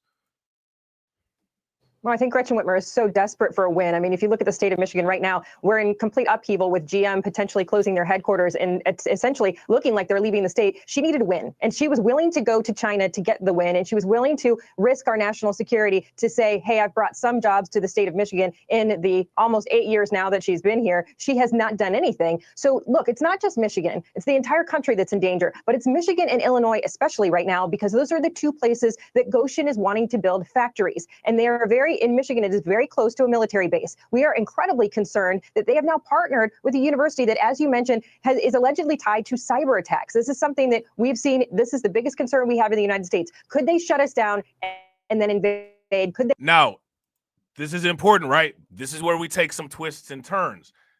How many people have heard about the situation with the quote-unquote Chinese cyber attacks? If you guys have heard about the situation with the quote-unquote Chinese cyber attacks, give me a thumbs up. If you guys have not heard about this situation with the Chinese cyber attacks, then give me a thumbs down. Because little do people know, Chinese hackers have infiltrated at least 8 U.S. telecom companies. At least 8. Kind of scary. They shut us down and then attack. If they are within our borders, absolutely, we are at a greater risk. Now you couple the fact that they are inside of our borders and they have partnered with a university that is the president of China's alma mater, that also is known to have ties to their military and work with them on strategy and allegedly cyber attacks across the globe. This is incredibly dangerous. I mean, these two stories that we've just talked about together, Todd, this looks like a very scary time for the United States. Donald Trump can't get into office fast enough. But what's wild about all this, your taxpayers there in Michigan paid $175 million in subsidies to bring this threat into their shores, into their borders. I mean, that's the wild. That's the cost of the migrant crisis in Michigan. That's the cost of the migrant crisis in Michigan. It should be very easy for people to see. It should be very easy for people to see how these companies end up getting into these crazy budget issues. This is ridiculous. There's tons of stuff to take and spend this money on instead of this. Part of all this. You've been on top of the story from the get-go. Thank you for staying on top of it. Hopefully when Donald Trump gets into office, he does something to remove the security threat. All right, so there's that. All right, so now next what we're going to do is we're going to take a look at exactly what's going on with these Chinese cybersecurity threats. All right, and shout out to everybody watching. I really appreciate you guys. If you all have not smashed the like button yet, please do me a favor. Take a moment, smash that like button. Also, if you have not hit the bell, please take a moment, hit the bell, share the stream to your social media. All right, subscribe to the channel. Check out my other channels. Let's go. Today that a broad Chinese hacking operation had infiltrated at least 8 American telecommunication companies, and that none of them have managed to remove these Chinese hackers from their systems. Why do they just have them chilling on their systems? Let me ask you guys this question. Do you think that you might be doing business with one of these companies that has a onboard Chinese cyber attack actively happening right now that they haven't done anything about?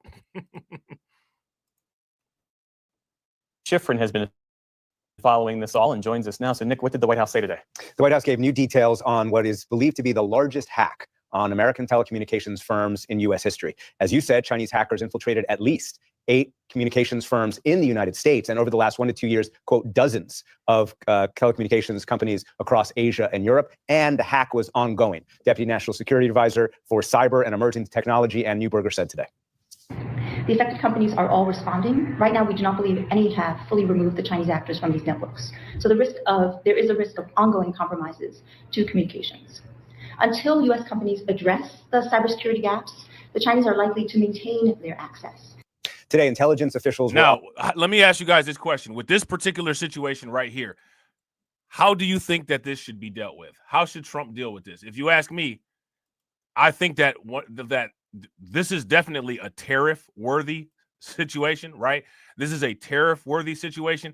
And I also think that there should be a punishment for the American companies for allowing this to happen and putting Americans and the United States at national security risk by not getting rid of this threat. Something got to be done about it. Tell somebody or make sure your cybersecurity team is on point or something, but you just can't have it unsecure like that. And you know what I'm saying? You're doing business to people and people having a privacy compromise and everything else. What do you guys think? Let me know. on the Hill, briefing all 100 senators in a classified hearing about the Chinese hackers known as Salt Typhoon. And our Lisa Desjardins caught up with Texas Republican John Cornyn. The Chinese Communist Party has infiltrated the telecommunication systems here in the United States in a dramatic and unprecedented sort of way. And it's a subject of tremendous concern. I'm sure you're going to hear more about it because it affects a lot of people, and a lot, not just in this country, but around the world. Yesterday, Jeff, a senior FBI official admitted the Bureau still did not know how deeply the Chinese hackers had penetrated, even though the Bureau had been investigating since the spring. And it could take years to know the true scope of the hack.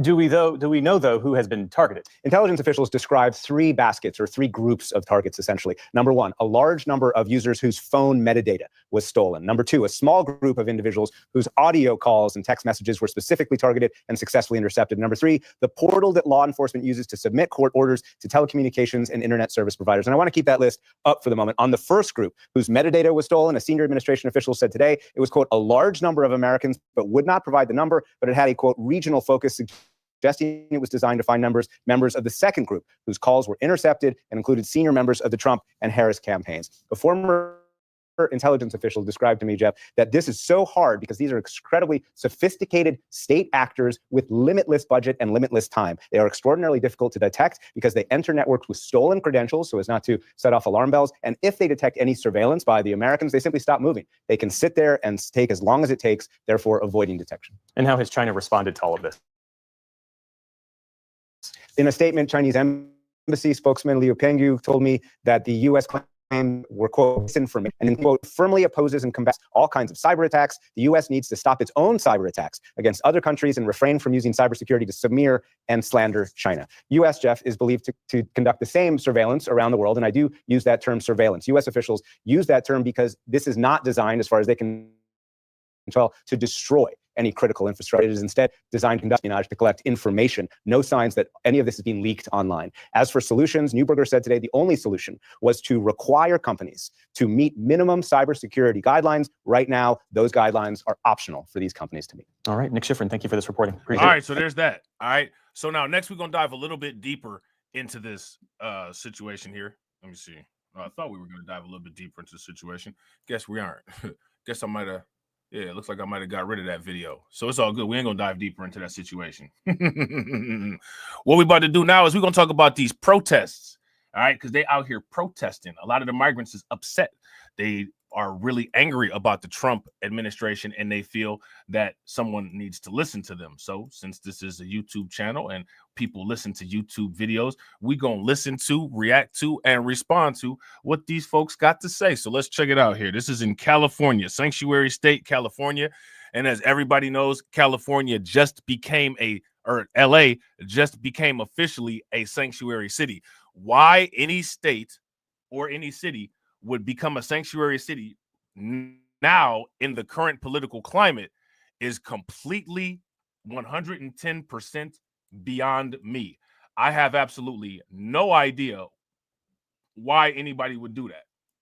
I have no idea why anybody would do that, but that's what they're doing in California. That's what they did. So let's see what they're talking about. Let me ask you guys this question. Out of those 11 million immigrants that California is home to, what percentage or what number of those people do you all think are illegal? Let me know. Give me a guess. People's March happened in the media continue to sit there and act like they're just going to go after every single immigrant. That's not what's going to happen. How many times do they have to repeat that they're prioritizing the people who are the criminal element of that particular community first? Why does the mainstream media keep acting? How many times do these people, Tom Homan and ICE, how many times do they have to repeat this is not going to be a sweeping sweeping operation? We are going for the criminal elements first, people like Trinde Aragua and MS-13. Why do they keep acting as if that is not what the case is? It doesn't make any sense. You know what I'm saying? that immigrants bring to California. Now, let me ask you guys this. How she's saying that there's a better way. Isn't there a better way than coming into the country illegal?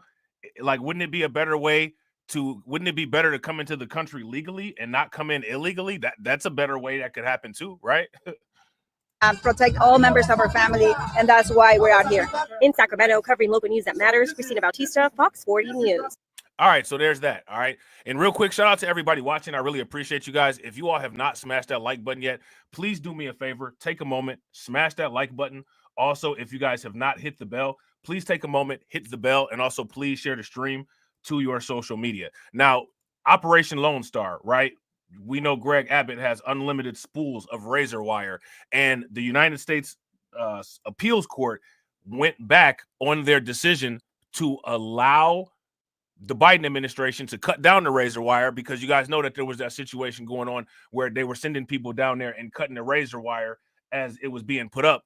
Now it's been ruled that they're not allowed to do that, and Abbott is able to put up this razor wire as he sees fit. Let's go. Advocates say they are preparing for the worst after a federal court of appeals sided with Texas last week, prohibiting the federal government from shutting down razor wire placed on the riverbank by the state. Thank you so much for choosing KTSM 9 News at 10. Shout out to my man J007 for enforcing that 1-and-1. We got 76 people watching and we got 59 likes. Let's try to get those likes to 130. All right. Let's at the very least try to get them to 76 so we could be on the 1-to-1. All right. We haven't been able to put the 100s in the chat yet this stream. And if you haven't hit the bell yet, hit it twice. I'm Oriana Botaro. Andy and Monica have the night off. Our KTSM 9 News reporter Jesus Baltazar joins us live now from the newsroom with reactions on the ruling. Jesus. Migrant advocates have argued that Texas' approach at the border is too violent, noting instances where razor wire or the buoy barriers in the river have harmed asylum seekers, many of them women and children, and they fear it could get worse. Now, as far as these, that's what a deterrent is supposed to deter people. In most cases, usually the threat of harm deters people. Like the idea, you know what I'm saying? Like, come on, man. You know what I'm saying? Like that the idea is to keep them out. It's a deterrent.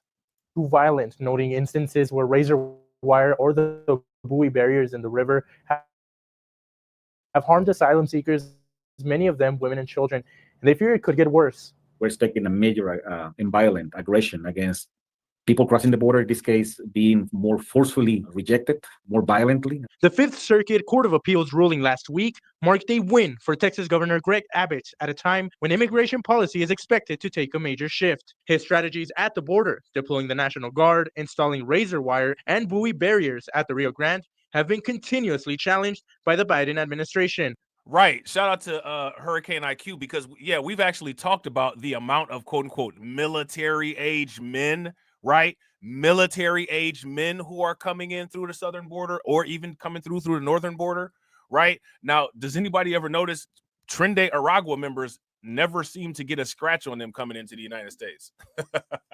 None of the people that end up getting found dead or anything like that, none of those people that end up dying on their way into the United States, they're never Trinidad Aragua members.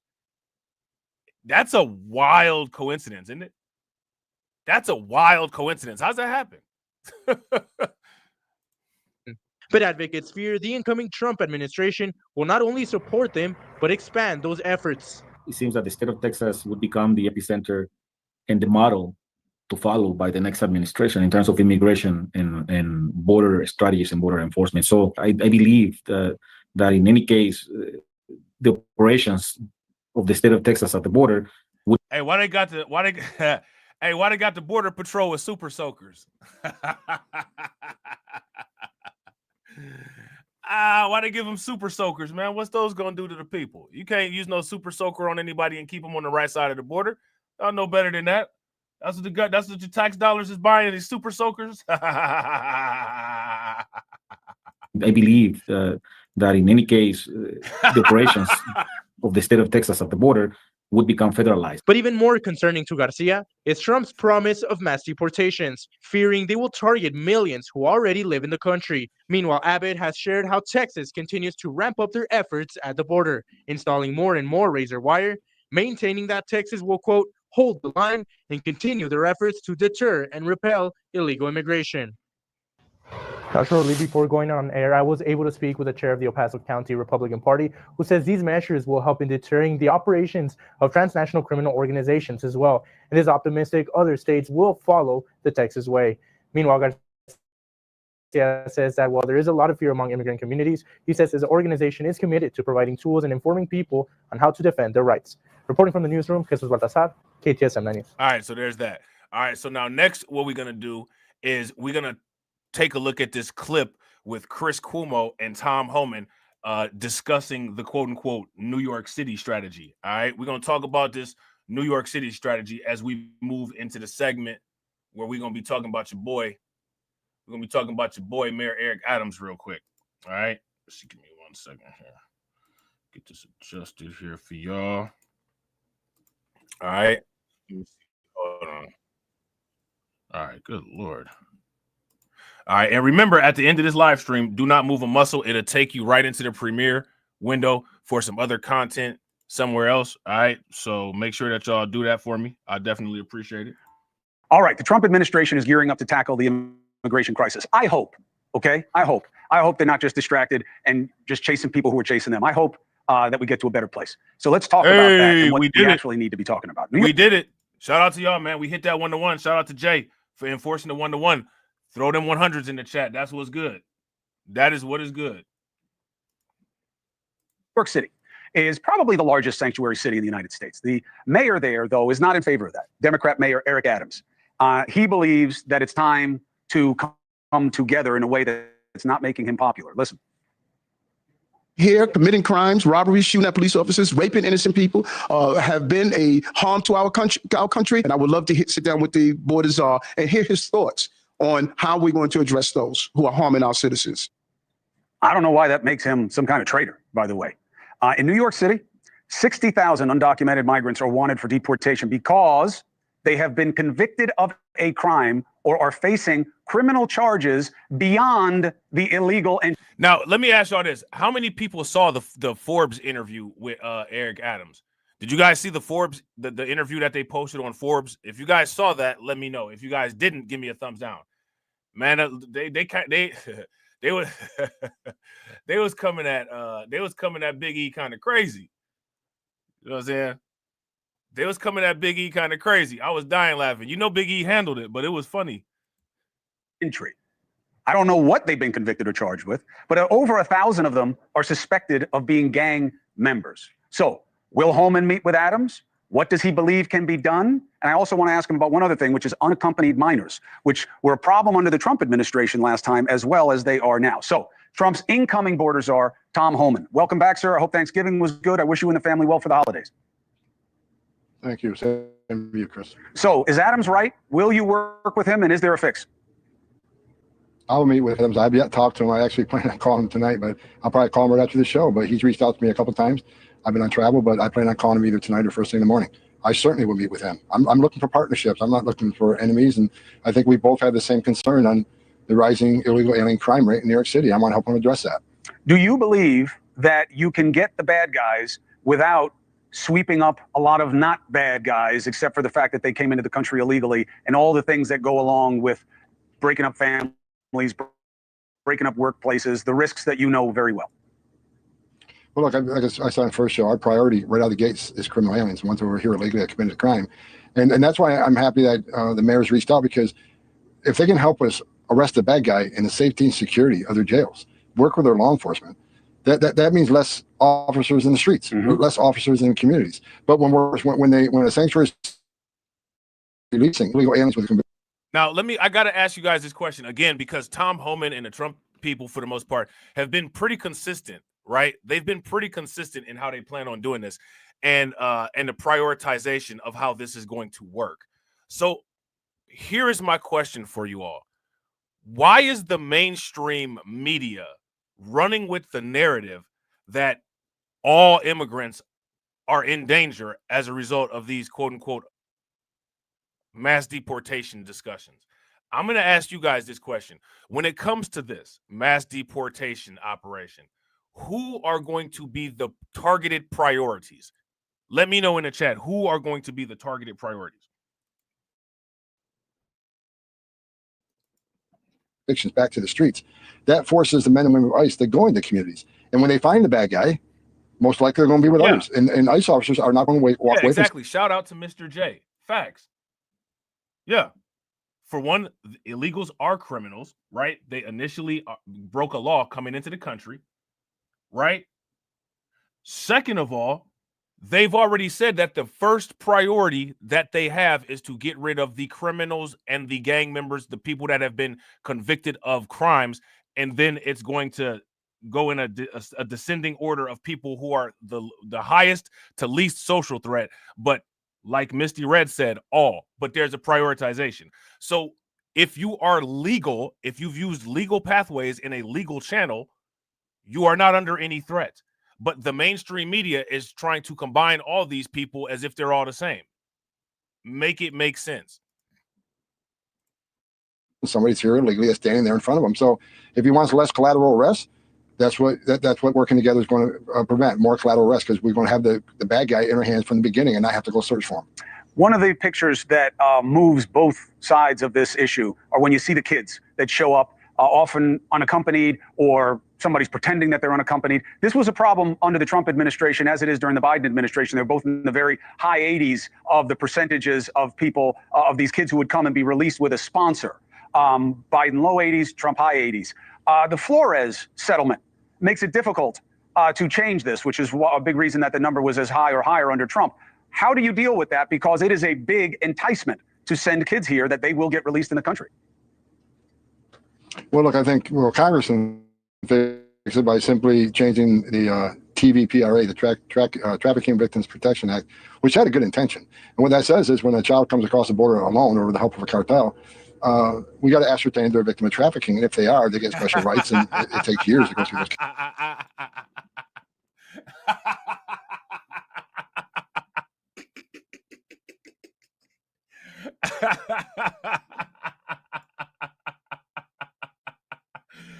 Oh man, shout out to Carlton, bro. That's facts. That's hilarious. Hold on, we gotta give you the game master drop.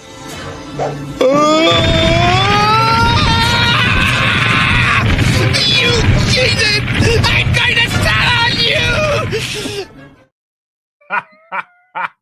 you! Shout out to MC Fact. What's good with it, bro? In most cases. However, they could change that law and make it real simple. If you're a child from Mexico that comes across the border, or Canada, and you're ascertained not to be a victim of trafficking, you just come to the country illegally, illegal entry, and you're not a victim of trafficking, children from Mexico and Canada can be immediately removed. But you're from any other country, you get a whole new process that takes years, and they found that loophole, they're taking advantage of it. So I think Congress could easily fix that by treating children from all over the world the same as we treat children from Mexico. Yeah. That will stop the flow. As far as I agree with MC Fact. Facts. If you guys agree with MC Facts, give me a thumbs up. If you guys disagree, give me a thumbs down. If they're illegal, send them back. Absolutely. Because there are legal pathways available. They're doing illegal deals to get here. They're doing business with criminal smugglers and the cartel. Then they're committing other crimes coming into the country, not using the legal pathway. You know what I'm saying? And just leaving the kids all over the place is just wild to me. You know what I'm saying? Yeah, absolutely. And shout out to everybody watching. I appreciate you guys. If you all have not smashed that like button yet, please do me a favor. Take a moment, smash that like button. Also, if you have not hit the bell and subscribe to the channel, take a moment, hit the bell and subscribe to the channel. We got 88 people watching. We got 71 likes. That is what's up. We are close to that 1-to-1 ratio. All we need is 17. All right. So if 17 people could hit the like button, that would be great. Share the stream to your social media. That would be great. Let's go. First and foremost, settlement for the family units, let us detain families in a non-jail setting, an open-air campus setting, like we did under Obama administration. Look, shout out to MC Fact. MC Fact said, "What's up? Do you think we can work in the eating the cat song?" Hey, y'all know how much it costs for a hot dog meal? You know what I'm saying? $10 a pop, $10 a plate. Administration. It took about 40 days for them to see a judge and have the case heard, and of course, 90% lost. We sent them home. And guess what? The family stopped coming. It wasn't until the Ninth Circuit said, no, you can only hold for 20 days, which isn't enough time to see a judge. Yeah, shout out to Venting the Truth. Shout out to DSB. Yeah, facts. Venting the Truth says, you can tell who has a family who came here illegally. These illegal aliens are smart. They want to hook up with Americans as well. Yeah, shout out to J Lord. I saw a comment that J Lord had posted.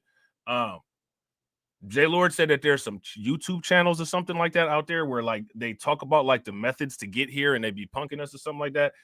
If you can send me videos or post or something like that from those channels, people in the Discord or whatever, send me that stuff and we'll definitely take a look at it. You know what I'm saying? Also, if you like the content on this channel, make sure you take a moment and subscribe to the channel that's called Undocumented. If one of the mods could put the link to that channel into the chat, that would be great. Also, like I said, after this stream, don't move a muscle. It'll take you right into the premiere window of the next video that's coming.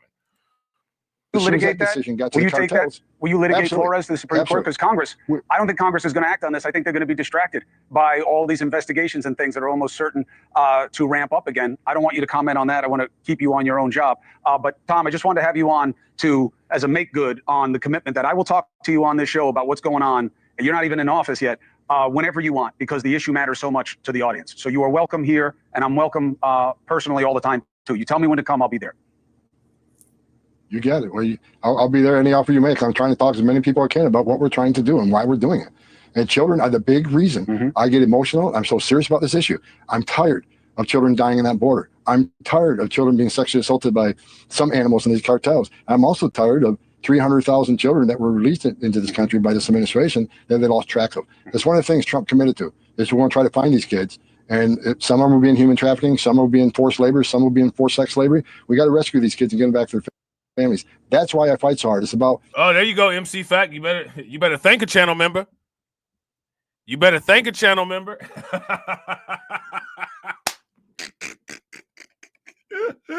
You better thank a channel member. Shout out to J007. I appreciate you, bro. Make sure you guys show J007 some love. Throw some flames, some radiation emoji, and some ducks in the chat, and some dogs and cats in the chat for J007 for funding the organization. All right, I got y'all. We about to get 2 minutes of cat and dog. Don't push me, ain't Donald Trump trying to grab him by the. Said it was some Haitians somewhere out in Springfield. Women doing cartwheels. Have you seen Garfield? Have you seen Snowball? This about to snowball. I'm about to go off. I can't let this go on. Miss me like an airball. Tell me when my cat is coughing up like a hairball. I gotta tell them if they even put the fingernail on Santa's little helper to turn them to hamburger helper. Somebody better help them, cause I'm going to jail for showing them fellas helter skelter. Usually I'm content, but if you touch my dog, then I'm turning into John Wick. I'm lit. Bird better drop it. If you touch my pet, then I'm pulling up like CrossFit. Gone overseas where they said Hello Kitty, but it ain't there, it's right here in your city. When I turn my back, now the cat goes missing and where my peoples is at. Does anybody know where he flipping at? Cause I heard they putting claws on felines, I'm mad. And my cat disappeared just like Felix the cat. And then got paid back. Thought she was a goner, but the cat came back. If you ain't a pussy cat, say drop that cat. Drop that cat. Drop that cat. Got paid back. Thought she was a goner, but the cat came back. If you ain't a pussy cat, say drop that cat. Drop that cat. Drop that cat. They're eating the dogs. They're eating the cats. Eat the cat. Eat the cat. They're eating the cats. They're eating the dogs. Eat the cat. Drop that cat.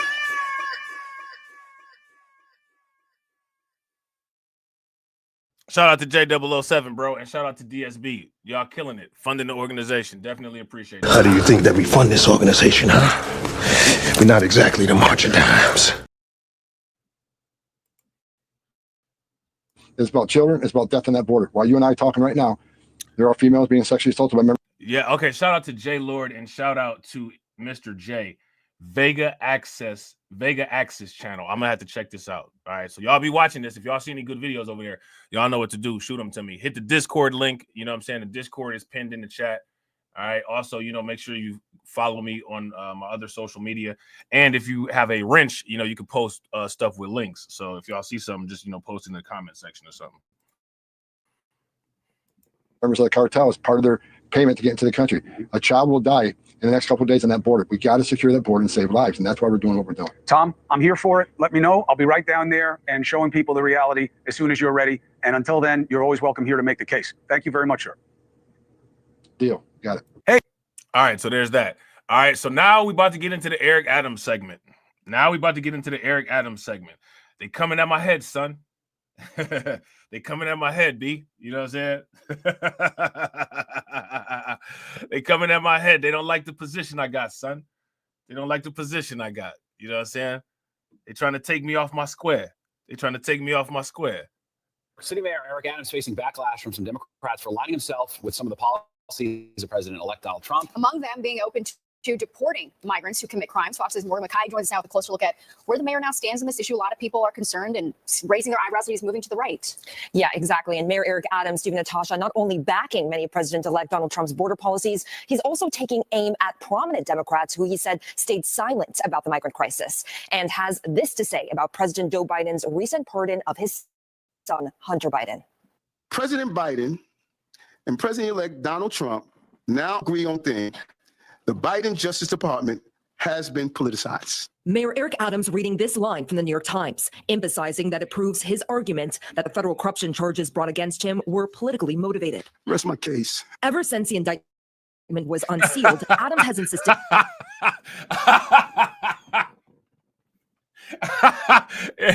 Eric Adams crazy. Oh man, Eric Adams wild, man. Eric Adams is a wild dude, man. That he became a target of the Biden administration after he openly criticized their handling of the migrant crisis. But now, with President-elect Donald Trump set to take office in about a month, Adams, in a rare move, took this opportunity to reference the charges he is facing. Every day before I do off topics, my lawyer said, "Don't you do it. I can't answer and defend myself." That's the hardest thing. But life is kind. There's going to be an opportunity one day. But Adams' comments are making waves among Republicans, with conservatives posting clips of Adams embracing the incoming administration. Elon Musk even reposting this clip of Adams blasting Democrats like former President Barack Obama for being too afraid to speak out about the migrant crisis. In the era of cancel culture, no one's afraid to be honest about the truth. Well, cancel me, because I'm going to protect the people of the city. Look, Eric Adams got up in front of that microphone. Turn this bitch up! Swing, the remix gone! I'll tear this bitch up! Turn this bitch up! I will! Turn this bitch up! I will! Turn this bitch up! I'll tear this bitch up!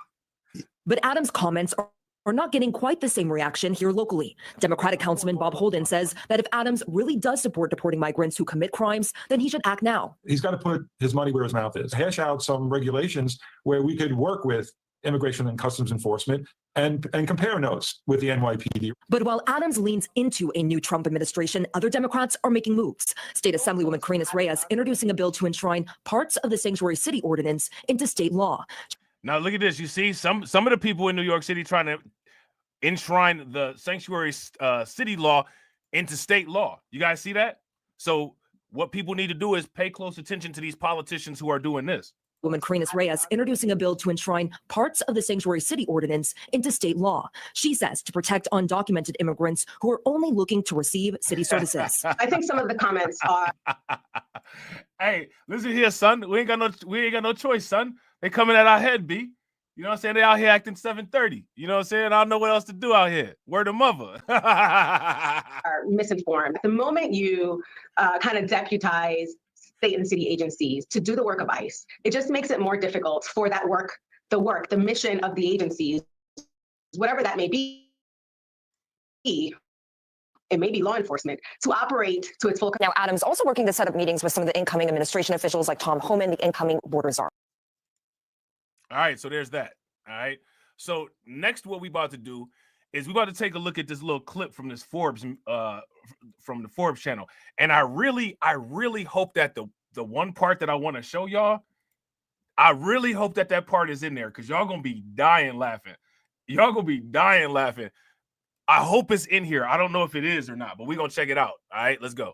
The governor is the chief executive of the state of New York, and if she puts in place a ban that we are required to follow, we're going to do that. If she leaves it up to, like we've done in Albany before, a city of X number of people. Shout out to John Guillory. What's good with it, bro? And real quick, shout out to everybody watching. I appreciate you guys.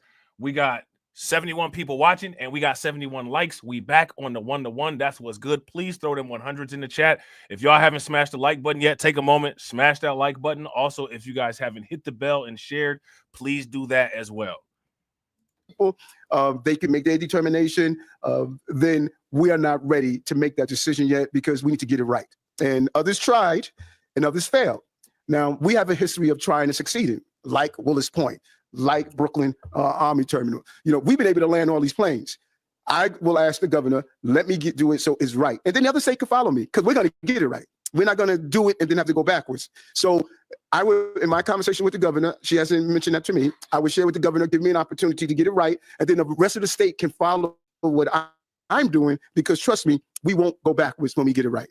Our second question, Yes. I know on Liz's question, you seem to say that you are going to be open to deporting asylum seekers who've been charged with a crime, but you want to talk with the border czar. I just want to make sure that we got that right. And then in regards to meeting with the border czar, has Homan responded to your request for a meeting, and is there one on the books?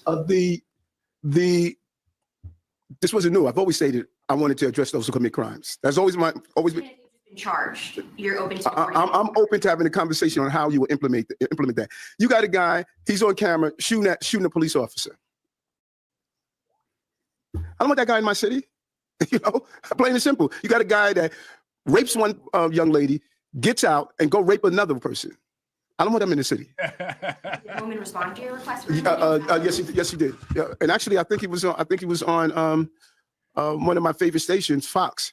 You know, talking about that he's looking forward something about that I reached out, and that he's looking forward to me this week or next week. So and we communicated this morning, and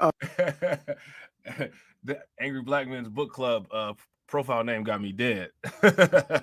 He stated that you know, once he settles here, we reach out and we'll coordinate. Our teams will coordinate for the most part. Hi, Mr. Mayor. How are you? All right. Two questions on the immigration deportation front. Listen to this. I think this is it. Listen to this. Y'all about to be dying laughing. Listen to this part right here. Watch this. Watch this. Yes. First, so in your view, someone is a criminal if they have been charged with a crime, because you yourself have been charged with crimes, right? But you know, so that's one question. The other is, if you are a law-abiding asylum seeker in New York City, you know, someone who's doing the best they can to get ahead, all of that, sending their kids to school, would you be scared about? Did y'all hear what she said? If y'all heard what she said, give me a thumbs up. If y'all didn't, give me a thumbs down. Listen real closely to what she said. You see the blonde lady right there in the front with the deep voice that be on ABC 5? Even she turned around and looked at her kind of crazy. Look, watch. And deportation front. Yes. First, so in your view, someone is a criminal if they have been charged with a crime, because you yourself have been charged with crimes, right? But you know, so that's one question. The other is, if you are a law-abiding. Oh yeah, Eric Adams getting the Eric Adams getting the grift on heavy. He getting the grift on heavy. He loving it. He trolling. He grifting. You know what I'm saying? Someone who's doing the best they can to get ahead. Yes. All of that, sending their kids to school. Would you be scared Right. about the prospect? Right. of That's what I'm incoming saying. Shout administration? out to DMW shots. Right. That's what I'm saying. But listen to his response though. Y'all about to die laughing. Y'all about to die laughing. Listen to what. Watch Eric Adams go off. It's about to be hilarious. Okay, two things. First part, I'm an American. See, look, you Americans- already know when you already know when the old black dude be like, hey, when that come before the rest of the sentence, it's on and popping. Watch this. The prospect of the incoming administration? Okay, two things. First part, I'm an American. Americans have certain rights. You know, the Constitution is for Americans. And I'm not a person that snuck into this country. My ancestors have been here for a long time. And I don't know if that's your blouse is made of cotton, but they used to pick some of that. Eric Adams wilding. Hey, Eric Adams. Eric Adams got to do his Frank Lucas. Eric Adams got to do his Frank Lucas element real quick.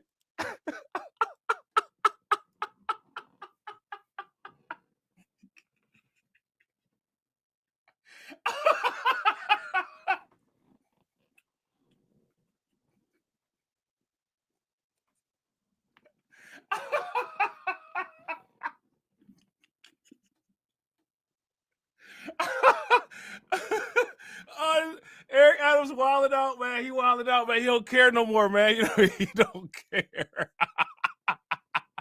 Eric Adams like, I got 24 hours to be mayor. What do I do?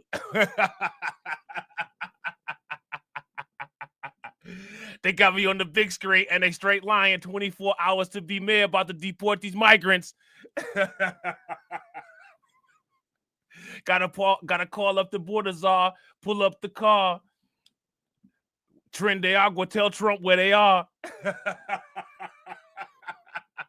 I got 24 hours to be mayor.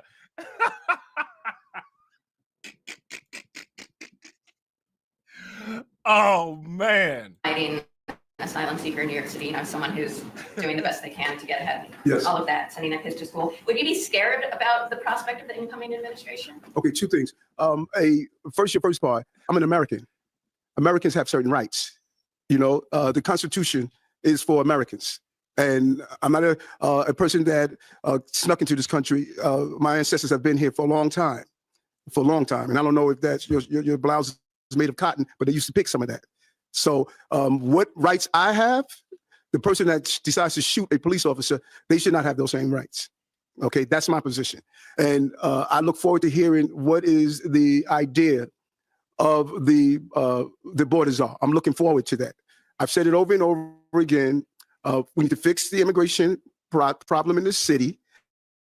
The American people said that. I don't know if you really watched the election results. The president-elect had the popular vote, had the electoral vote. He was not indecisive on what his positions were. He was clear we need to secure our border and deal with the immigration issue. The American people heard it. They voted for it. I've said it before, over and over and over again. It didn't matter who was the president for me. I said the same thing. New York City should not be going through this. Chicago should not be going through this. Denver should not be going through this. The American people should not be going through this. And the migrants and asylum seekers should not be going through this. We're placing them in a position that is unfair and is inhumane. I cannot make it any clearer. And on the second question, if you are a law-abiding migrant in New York City who is sending her kids to school and doing what they can to... I'm telling y'all, man, this is what I'm telling you. Eric Adams, one of my favorite people to react to, man. He's so funny, man. Like, he be having me dying laughing.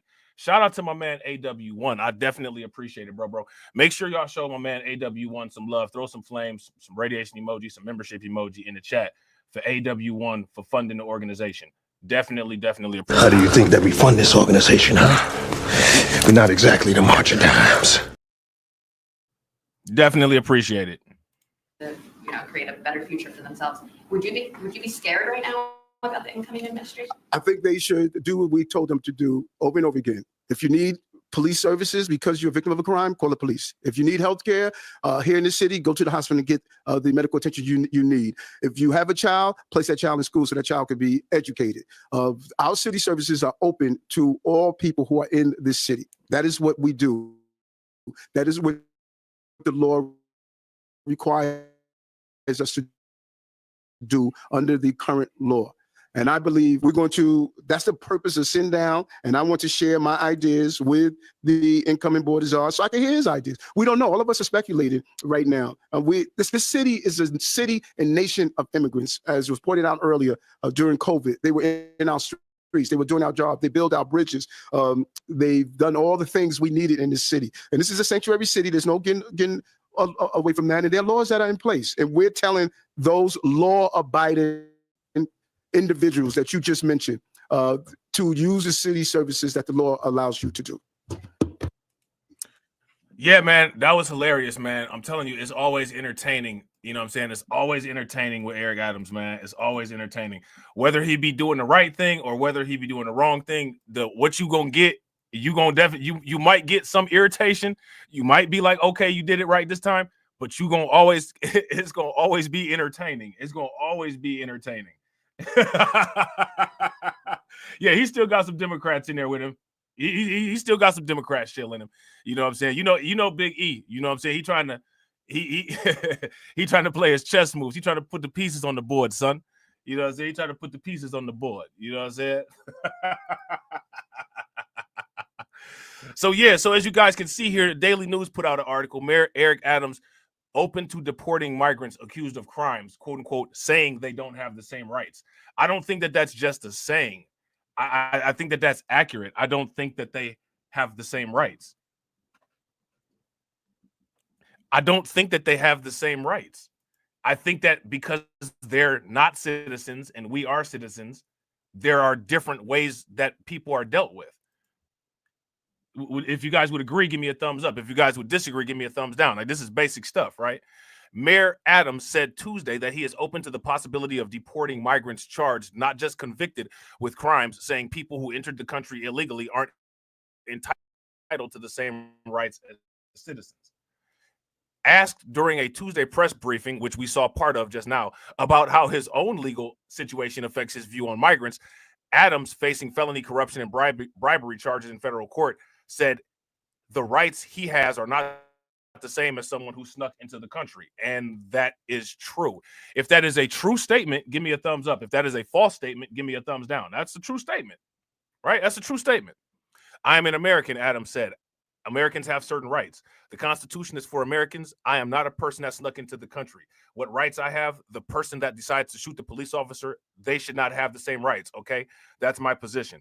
Regardless of immigration status, many of the rights in the Constitution, including due process and legal counsel, apply to everyone in the U.S.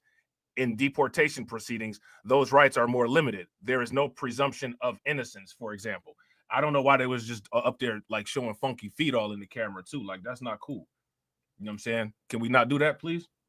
The debate around rights and deportation has recently intensified with the election of Donald Trump, who made curbing immigration a central theme of his campaign and has said he plans to undertake mass deportations. Now, let me ask you guys this question. How many of you all feel that Trump made mass deportations and illegal immigration central to his campaign? Here's how I would interpret it. It would seem to me that there's a growing number of people in the United States who are not very happy with the situation, with the way tax dollars are being spent and immigration. Okay? I believe that Trump and his campaign team were a little bit more aware of that. They had their ears to the street more so to speak. And as a result of that, they were able to tap into what people feel are important needs and campaign to those needs, right? And get the votes. So I think that the American people actually made these issues the issues, and they were ignored by Kamala Harris and her campaign, and they were magnified and focused on by Trump. And that's one of the things that won him the election.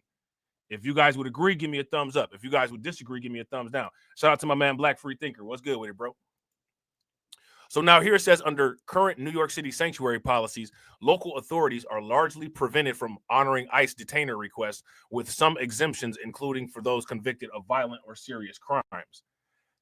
Adams, who has frequently said he wants to see changes to the city sanctuary policies, told reporters that he is open to working with Trump's new border czar to set up a plan to deport those charged with crimes like shooting or grape. All right. And then he goes on, you heard him say the era of cancel culture and all of that. You know what I'm saying? Then you got people slamming his position on here. Public advocate Jermaine Williams slammed the mayor's comments, saying that the denigrated immigrants and non-citizens as unworthy of basic rights. I don't think that's what was said, but okay. With the looming danger of the Trump presidency and the mayor choosing to mimic rather than condemn it, we have to stand together to defend New Yorkers who have little and ones who have less, Williams said. All right, so there's that. All right, so a lot of people are upset with Eric Adams and his change in position, and it's very interesting. And people should definitely take note, right? Take note of who those people are that have issues with the Eric Adams position change. All right. So, ladies and gentlemen,